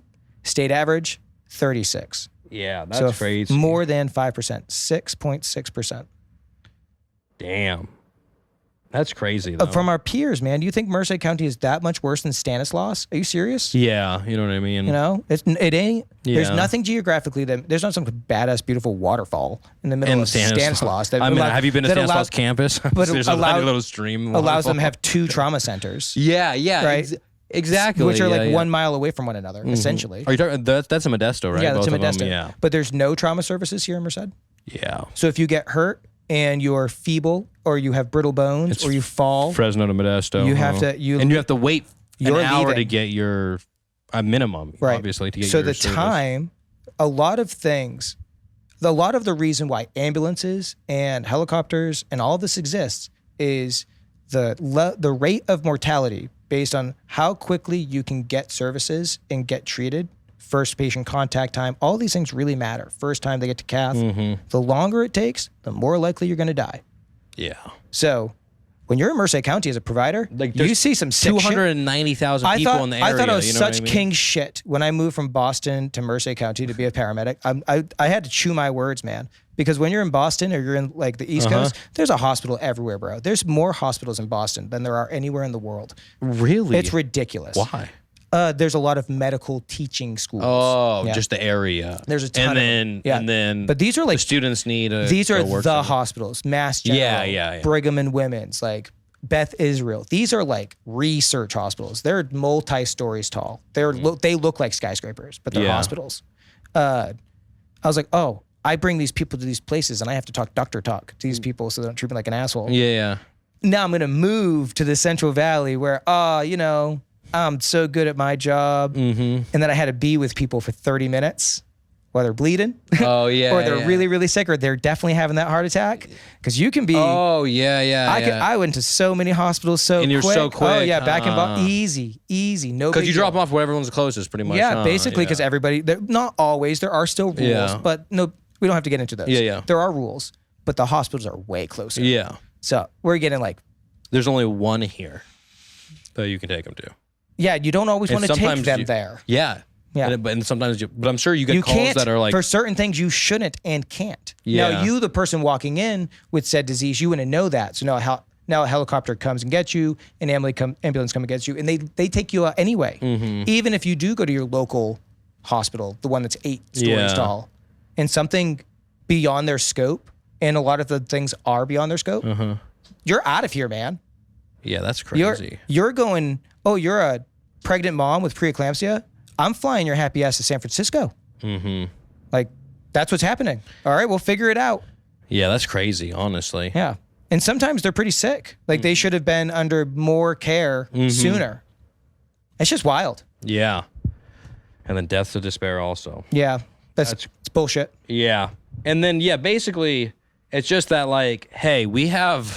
Because you can fix death of despair if you have people that give a shit about you. Yeah. One of my recent sickness, wellness, fitness seminars, I think it was last year, one of my measurements for health, because you can document this, if you have more than one person that you can call, if like you had a flat tire on the 99 and they'd actually show up, your chances of mortality and morbidity of all causes is diminished significantly. Damn, really? Yep. Just having 2, people in your life, basically. Yep. If you have 2 people, it's when you look at the graph, it plummets even more. It's significant. So one of our numbers that we asked is, we asked this group of people that came to the presentation, write down who you know, absolutely, you call, they're coming. Hey, I got a flat on the 99. That's kind of a pain in the ass request, right? Yeah. No? Who's coming? If you have 2 of those people, you are very healthy. Damn. Yeah. And that's not even... And the crazy thing is, like, people don't think that. Yeah, because but that's a mental health thing. It's You know hard, what I mean? It's hard It's to a hard quantify. like concept of like Yeah. that's what do you mean that's connected to your health? It's like you're literally health of like being a human almost. Yes. You know what I mean? Now, so you put a bunch of very sick people with chronic disease into their houses by themselves, and they do the thing, and then you call it a COVID death. That's not what it was. Oh yeah. Yeah, that's not what that was. It is, but it isn't. Yeah. You know? My wife's cousin passed away from You know, COVID, but it also feels like when you have them locked in a room where people can't see them. So for CrossFit gyms all over the world, a lot of people continue to have their community, their camaraderie in that third space, and they couldn't go to restaurants no more. They could barely even be in their houses, each other's houses. Yeah. So people would just go to their CrossFit gyms and be even more robust. Now people get COVID all the time. It's highly infectious, but we all know you're going to live. It's going to be okay. I just had it like 3 weeks ago. Yeah, you're good. It's just how it is now. Yeah, exactly. But it was a weird world. Yeah, it was definitely a weird world. It really helped us galvanize what our mission was. Reading all those words on the back of your t-shirt, it really allowed us, as Gabby and I, to be like, yo, what are we doing? Because we could have closed. A lot of gyms did close. A lot of gyms did not make it nationally. We survived COVID. It was a big deal. Yeah, dude. We almost went out of business. I'm sure. Yeah, Because then, sure. like, what do you get? Like, are you just relying on, like, people to be like, We don't want you to close, so we're going to pay our monthly dues still. You Absolutely. know what I mean? That's exactly what happened. That's when we began saying Midstate Ohana, which means like, means family. Yeah. Means family. It's because Ohana means family. Yeah. And family means never forgotten. I love that quote. Been watching a lot of Lilo and Stitch. Yeah. Yep. That's how it is. No, but and so then that's just how you guys got through it, basically. Yeah, absolutely. A Like, gang of people were like, "This is where I exercise," which is like really cool. Yes, we call it CrossFit. We try to make it more. you're like, hey, we're not even trying to make money right now, you guys. We literally just went to Gabby, when she had left as a accountant for the nonprofit ambulance company that works here locally, and she became a consultant for them and wanted to go to Midstate full time. Then this happened. About a year later, she went back. You know, I kept my job at Flight. Yeah. So we were both had full-time jobs and running Midstate, and I worked 24-hour shifts. I was gonna say, right? It was complicated. Our people kept the place open. Like it really, for Midstate CrossFit to be where it is now, which is a really cool place. And now you get a whole lot of people that really believed in the vision, those words, like we're not closing. And so I'm forever grateful for all of my old gangsters that were like, not only did new people buy the gym, they knew, but I was a morning person. Not all the afternoon people knew me. Right? For sure. There was a leap of faith there. Yeah. Then COVID hit and people still believed in like whatever we were doing. Yeah. It was cool, man. We were closed for like 2.5 months and then we were secret sauce closed and people didn't agree with us either. Yeah, because at that time there was definitely like, people that are like, no, you can't open. I was like, no, I'm gonna. And they're like, and then all of that stuff that happened. Yeah. That we were like new at shit. damn. We didn't know what the fuck we were doing. And then, but it's cool now. Gabby's now smart. Gabby kept us going. 2024 is here, and you are at this gym full time, right? Yeah, You know what I mean? And like, it's cool seeing it through that. Like, hey, like you put in like those 24-hour shifts, not knowing what the f was going on, and then now you get to like. I mean, you could say reap the rewards. That sounds more like I get to do the work. You got to do the work to keep it going, but like do the work. You got to do the front hand work, not exactly. When we're talking like back to the analogy of this figurative patient, right? Now I'm really doing that, and we try to do it world class. Do things that Midstate CrossFit does some weird stuff that like nobody's doing. Mm-hmm. We put on like quarterly sickness, wellness, fitness seminars where we talk about health. We've got a women's health day coming up September 28th. Mm-hmm. We're gonna have like doctors of physical therapy come in. We're gonna have different guest speakers. We're gonna do a panel. We're gonna do a panel, and it's free to the public. All you got to do is like come in, learn about taking care of yourself, because those OBGYN numbers don't look great. We have great OBGYNs. We just don't have a lot of them. That's the problem, right? It's not an individual's fault that all of it is a muck. Yeah. It is a systemic muck. And it's the classic, like, there's a few bad people, there's a few bad apples, you know what I mean? Or I'm just saying, like, there might even not be bad actors. It's just the whole system is bizarrely just funded and managed. And Merced County is just doing the best they got. But if we have a few people, medium fish, if you're a medium fish and you're ready to save your community, like do something, do whatever makes you happy. And that's all we're doing. Yeah, that's literally all we're doing. Right. We kind of figured out something that makes like ourselves happy, and we're like rolling with it. And like both of us, like, I mean, for me specifically, like, you may think I know what the fuck I'm doing. I have no idea what I'm doing. He definitely does not know what he's doing. Yeah, I don't know what I'm doing, but I'm doing it. But I'm doing it, and I'm doing it good, you guys. And that's what the point is like you can. But without you, imagine how little people would know about Merced. Yeah, maybe. So now all of these connections that you're making, all these businesses are now going to be able to come together, do cool stuff. The Castle Air Museum, Blaker does stuff with you all the time. I've seen you do other commercials. And now these grassroots organizations from the Central Valley are now building something together. We're not exactly connected, but you are connected because of you. And how cool is that? That possibly, nothing's guaranteed, people that are medium, who want to be large fish, that want to develop Merced County to be a cool place to be, where you don't have to drive to Turlock or drive to Fresno or stay a night over in the Bay. You can do cool shit right here and you love it. Yeah. I think we can do that in a generation. And it's just a mentality thing. That's literally what it is. Yes, we need to have things to do, blah, blah, blah. But that becomes from people, the people of the county, you know, the people of the area. If you are fit as fuck, and I see you running in the middle of this hot ass heat, jogging. There we go. Speaking of community, that's also an example of it. Yeah, exactly. Exactly. But now you have a tribe of people that are going to do something. Whatever you build, make it cool. Make it so that more people do it. it doesn't have to be CrossFit that gets people out of this shit. Although I am biased. Yeah, obviously, but like that's your business also. But for sure. But that's your livelihood, Brian. Yeah. I mean, I look at it. Yes, money matters, but money only gets you to what you want to do with it. Yeah. You know, and because you're in the Central Valley, if you want to do that here, this is not Boston. You could get some shit named after you. Yeah. It's not even like. I'm like, there better be a pine and a palm. Like you can, if you're like a smart cookie, if you're a smart cookie and you're a Central Valley person, and you want to make something really cool, you absolutely have the opportunity to do that. Exactly, and that's what pisses me off is when people are like, I would say like, there's no opportunity here. Fuck yeah, there's nothing but opportunity here. Blah. I'm like, dude, like, yeah, maybe okay.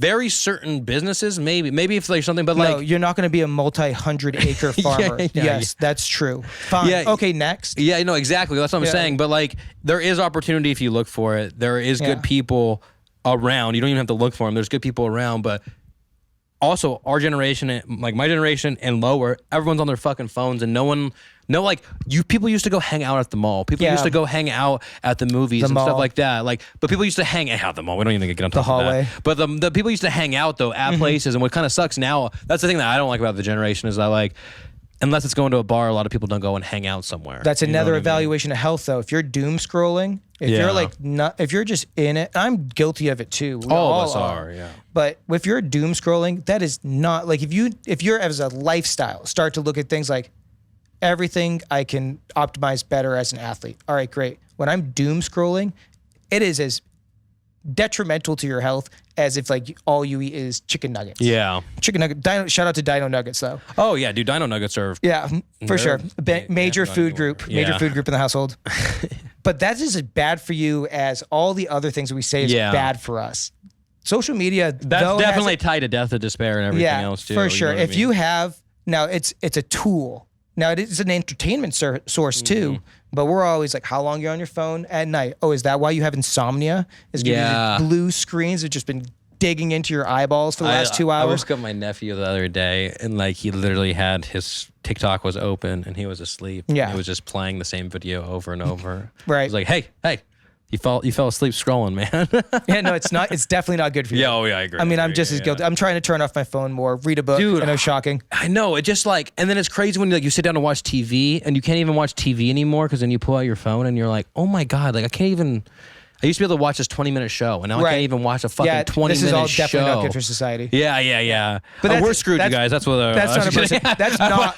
By the end of the podcast, we're like, actually, there's nothing we can do. That's not a Merced County problem. That's a world problem. Yeah. But that being said, I am the social media manager for Midstate CrossFit, and like between me and Jamie, we are putting out as much because you want to make impact. So it's a tool, and you never know who's gonna see what either. That's the thing. I feel like you're just blindfolded throwing darts at a dartboard, and then all of a sudden they hit, and then the one you never thought was gonna hit, like you aim this way, hits bullseye. You know what I mean? Yeah, that's fucking crazy. We didn't know that when we started the Raisin Health Fitness Festival, sort of like big promotion. We didn't know that actually locally a community called the Central Valley Regional Center was looking for maybe a fitness place that would want to do stuff for like autistic kids or feeble-mindedness or a medical term, minor, moderate, severe retardation. Like, you know, I think the word that they like to use, hold on, I can do better than that. It's called intellectual inability, something like that. Yeah. Disabled, intellectually disabled. That's what we're going to go with. And so these types of folks, and they needed a gym. So Gabby's cousin brings in this boy, Adam. We've known Adam for years. He's about 17 years old now. Kathy is a wonderful human being, bubbly. They have this card right there in Midstate CrossFit, just an old paper plus, 15th Street, way too close to In-N-Out. She trusts us enough with this autistic child that we know we're family, but still, it's a warehouse. Yeah. They walk through the doors. He's nonverbal. You'd never know he's there. He sort of looks away. He's got earphones on. But they have this laminated letters and numbers. Letters and numbers. Yeah. And they have this whole language. And he's tapping on this thing. And we're showing him. And she's like, hey, I see that you're doing this Raisin Health thing. It caught Adam's eye. It caught my eye. I think we want to do CrossFit. And I was like, that's something. Yeah. Because this is going to be a whole thing. And she goes, listen, we have this thing that nobody knows about. It's right on M Street. It's called the Central Valley Regional Center. And it's a place where caseworkers are managing all sorts of different types of human beings from birth to death. What a cool mission statement. Just taking care of this disabled. Yeah. And so she's like, these people pay for your personal training experience. And more people need this. Kathy's sort of like telling us the story of all these kids here in the Merced County. 45 square miles, there's no fit or healthness institution. There's no like place for them to go and exercise. Not in shape. They can't go to places like that. They need like a care provider. Someone kind of watching. A mom or a dad, a conservator. They're there, you know, but they weren't allowed to be used for all sorts of different reasons. Yeah, legal reasons, everything. Would you do this? And it's this big path we had to walk. All while we've been doing this Raisin Health stuff. We're trying to see if we can get Adam to be a personal trainer. The whole thing snowballs, all because we've just put ourselves out there. And now we're a vendor, that's what they say. And we're taking on like, just like this week since it's gone live, like 3 or 4 different individuals who are now going to come to Midstate CrossFit and do different fitness. exercise. Yeah, different. Also, it's going to look like squatting to a box or squatting on a chair and doing sit-ups and doing push-ups and all the things. But now there's going to have this advocate, there's going to be this mentor, this family is now going to be have the opportunity to be part of Midstate CrossFit and all the resources we give. And now what kind of impact is that? Unknown. Yeah. Incredible. What a blessing. This is wild. I didn't intend on it being this, but here we are. And it's all because we're like, hey, we want to do a CrossFit competition in this cool airport. Yeah, exactly. Like, and so you never know the ties. Exactly. I will go to an event for somebody, and then I'll meet somebody who ends up being like a client, like this chick that I met last year. I was going to film for one person. They were just paying me like, something relatively cheap. And then I meet this other person who like, it becomes my regular and like hires me all the time. Right. And is like awesome, you know what I mean? Because you were out there in the world. Yeah, exactly. And that's the same thing with like just being out there, like we were saying earlier with like when you're doom scrolling, it's just like people need to be out there in the world. Yeah, how much more enjoy it. How much more impact did it have that you were out there just being yourself, like authentically you, not screen you, although you're about the same human being. Yeah. But some people aren't. Some people have to do this weird masquerade, and that shit's not good for them either. Yeah. But I'm not always that. That's the thing. People think I'm like to a random person. I'm like, hey, I'm like, hey, what's up? Yeah, thank you, appreciate it. Exactly. No, it's cool. Yeah, exactly. And then Brian, how can people support? So Raisin Health Fitness Festival. How can people support that? How can they sign up? Tell me about that. All right, since we probably should have started with this, but oh well, it doesn't matter. We could tell them what the Raisin Health Fitness Festival is. Yeah. All right, so on September 14th. We are going to do a 5K run walk, like a family fun run. You can bring strollers, not dogs. And we're going to go for a walk and a 5K run, bibs, timers, all that thing, classic 5K, around Castle Air Base and then into Castle Air Museum. And it's never been done. Never. They've never been in the museum. You're literally running next to these freaking World War II, Vietnam War, you name it, airplanes. Then you're going to run back into the tarmac. Directly following that fun run, tarmac's going to open up early, do all their things, and then a vendor fair simultaneously is going to be up inside the space of the entire facility. And you're going to, not everybody is leaned health and wellness for sure, but most of them are. Most of them are either sport adjacent, health adjacent, maybe going to have a couple of speakers there. We keep on trying to, as long as we have the volunteers, we are going to do something really, really cool. Once that's going on, the CrossFitters are going to go for Raisin Hell, and then it's 3 events, right? There's 4. Four total, because they're going to do the run too, but they have to carry a sandbag for some of it. Okay, that's going to be spicy. Yeah, and then they're going to do 3 more exercise events after that. Winner might win some prizes, have some fun with it. It should be a vibe. And then it's not like over after, like, you know what I mean? Like, right? Yeah, it's all night, like. Ideally, we have to nail it. I hope we nail it. We will. Directly after the award ceremony, so the winners win. Boom. Live music, rear view mirror. Party. DJ's already been playing all day, so the vibe should be right, but it's super cool that, like, it's just going to transition. And now maybe people that just wanted to go to rear view mirror They Or just wanted to have some drinks that night or whatever. Now they're seeing what in God's green earth is happening over here, and they're talking to people. And what sort of ripple effect could that have? What kind of health could be changed from that? We won't be able to quantify it. We won't know. Yeah. But if we come back next year and all those people bring more people because they're like, that was kind of sick. I wonder what they do this year. Or I just want to do that again. Like, who knows? Exactly. And if we can leverage that in the future, I have a hope, a want to go nonprofit. And whether it's Raisin Health and Midstate stays just the way it is, or it's all intermingled, I don't know yet. But then we can create like a system where scholarships could be raised through sponsorships and grants. And I mean, you with this festival, I would say, like to say, you've how many sponsors do you have right now, dude? probably about 10 or 12. 10 or 12? Yeah, we're still trying to get the California Air National Guard to be the title sponsor. Oh, that'd be sick. I remember you telling me that. Yeah. We haven't. It's not absolutely locked in yet, but we have like the handshake deal. You have to trust. Yeah. You have to trust a little bit with these things, and I'm definitely like into the universe it goes with trust. We definitely have some teams signed up already. We definitely have some runners signed up. The t-shirts for the run look sick. The volunteer t-shirt looks awesome. We're still working on how do we tinker the athlete one, but it's going to be. We got all sorts of artwork, all these pinups. We made our own variations of Victory Girls. Just really make it like a really cool scene. Let CrossFitters mingle with people that are not CrossFitters, and now you can see that they look ridiculously fit, but you can do that too. And they're kind, and they give a shit. Yeah. And they want to see you be just as healthy. Yeah, like their dads, their moms, you know what I mean? Like they're in the same exact county as you are. They're doing all the same things you are. They live identical lives as you, except that you're not the same person. But here we are in Merced County. Exactly. And there's some super fit people here in Merced County. And it's midstatecrossfit.com. Yep, plain and simple. Yep. If you go to the Raisin Health option on midstatecrossfit.com, that'll bring you to all the information for the festival. There's the 5K, the CrossFit, right? If you want to be a sponsor, if you want to be a vendor still, they're open. We're going to have to close it soon because we have to make the t-shirts. So if you want to be a sponsor, then I hope this comes out before the 31st. If it comes I don't know if it will, but we'll figure that one out. It doesn't matter. If this podcast is already run, you've probably run out of spots. We have to make the t-shirt. No, yeah, and exactly. one of the sponsorship things is, boom, you get to have your name. Yeah. Here. The t-shirt's sick.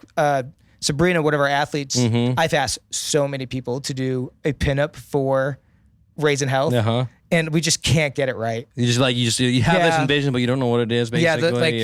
It's like, how do you want to put a pinup girl up for a competition? It's got to look the right way. And I'm like, that's too risque. I was going to say that. That's too like conservative. Like I just haven't, it's like super, super judgy. But but Sabrina nailed it. And so she's like this redhead, like rockabilly chick, like riding a bomb. So that's going to be on the back. Is it the logo that I've already seen? No, it's a different logo. Gotcha. That one is also awesome. Yeah. Josh Proley out of Mike Sin's tattoo parlor in Turlock. Oh, there we go. I have heard super good things about Merced tattoo parlor though. Oh yeah, both of them are good. Yeah. Or all of them. Yeah, for sure. Yeah. And then Midstate, how do people support you guys with Midstate CrossFit? I mean, we don't really need support. We'd love to support people. Yeah. So if you want to participate in CrossFit, come by. You can reach us at midstatecrossfit.com, click on the contact us form, and Instagram at Midstate CrossFit. Yeah, right? Absolutely. Midstate.crossfit. Yeah. You can even, if you want to know about Raisin Health, you can go at Raisin Health, RAZN Health. Yeah. .health. You'll see some funny videos of us on there as well. Yeah. Trying to change the world. At least trying to change what we can change. The thing is, everything's a snowball effect. So like you change your community, the people in your community can then help change other places, other things, other people they know, and other, you know what I mean? It's just a snowball effect of the world. Honestly. I'm not saying that Midstate CrossFit, this like little gym on 15th Street, is the catalyst to all things better in Merced. It's going to change the world. But we can at least aspire to do maximum good. Exactly. Yeah. And like push yourselves to do more than like, you could have just not done the festival and just rocked with Midstate CrossFit and doing it, but already by just the action of doing this, you've already gotten all these other opportunities too. So it's just cool. It goes back to the mission statement. We want to be the change that not only to ourselves, but to our community more broadly. Yeah, and I'm a big fan of throw yourself into uncomfortable situations and see what happens. Grow, man. Fight or flight, sink or swim. You just got to do it. Like, if you're nervous about a CrossFit class, you should probably go do a CrossFit class, guys. You know what I mean? You should probably just throw yourself in those situations. You absolutely can. I have so many different athletes that are doing all sorts of different variations of workout. Dolores is a 6:30 p.m. She's so loved at like 80 something years old that some of the athletes have her as Dolores. Sons and daughters of Dolores as their like company name. Yeah. So when they call, that's funny. Yeah, when she calls or they're calling them or they're texting each other, like say her name. Shout out to Dolores. Yeah, man. and there's a million variations of that. Yeah, exactly. Steve Harrison from 8:30 in the mornings, 70 something years old, and has been doing CrossFit. Is off his meds, his A01C, which is the evaluation and for it's diabetes, so cool because you have all this background knowledge that's like. You weren't like, yeah, you're a trainer, yeah, you're certified, but sometimes people are like, but do you really know? You know what I mean? I'm just saying like that can be a thought process where like you're like, no, this was my job for 10 years, you guys, more than that. More, 18. Yeah. So the gym has 2 other CrossFit coaches that are also paramedics. Oh, really? Yeah. So the whole gym is permeated by a really cool combination of moms and dads, first responders, all sorts of different kids of ages, teen programs, kids programs. You got a bunch of like 25 to 40-year-olds. Absolutely. That's definitely a thing, but we're also mom and dads. Yeah. Or, still looking for love, but they're in this family atmosphere. And so just the vibes alone really help people feel comfortable. Be like, I'm doing this. I'm going to do this. Yeah, and the hardest part is you often just walking in. Yeah, you could be like, I want to. The whole thing, it's like perfection is the thief of joy. Like, because you can be like, oh, I'm not feeling the best right now. I don't want to do it this week. Oh, like I got a lot going on this weekend. You can make an excuse of why you don't. People do that even with the food that they eat, right? Like, so be like on a diet or they're trying to do better, and they have one bad meal and they throw it all off, and it's not like that. It's not like that. Like I have this little analogy, like 4/5, 80%. They say 80-20, right? So if you do, I've heard people even go like 65-35. Yeah. Like they're like Monday through Friday, I will eat clean. They're like Saturday, Sunday, I eat whatever the fuck I like to want. keep it even simpler than that, and I go meal to meal. So if you have a really good Monday, breakfast, lunch, dinner, and then the next day you have breakfast and you kick ass. If your buddy calls and says, hey, I have a podcast idea, let's go grab a couple of beers and grab a burger.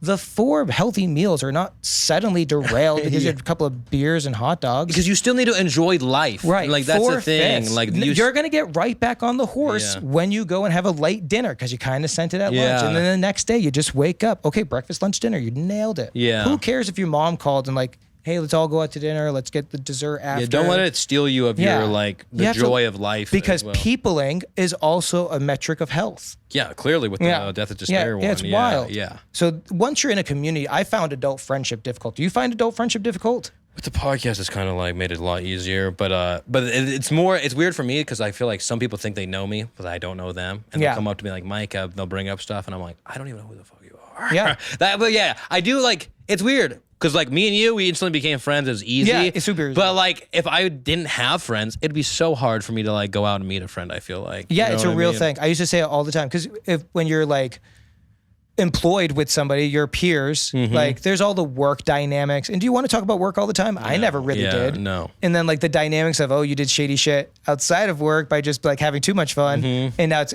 back at work. And all those dynamics were often unfun for Gabby and I. So we didn't really do that. Yeah. And, but CrossFit made it a lot easier because now you have a liked hobby. Yeah. Now you're all kind of in. It's not commonality weird. around. Yeah, you're not weird because you're super on point about your food. Yeah. But if you go into the general society and you like hang out with people that aren't making those types of like, I'm making good food choices. Yeah. And I'm making them all the time. Yeah. That gets weird. Yeah. That's bullshit. Yeah, it yeah, should be the fucking opposite. Yeah. Yes, you're eating like trash every day.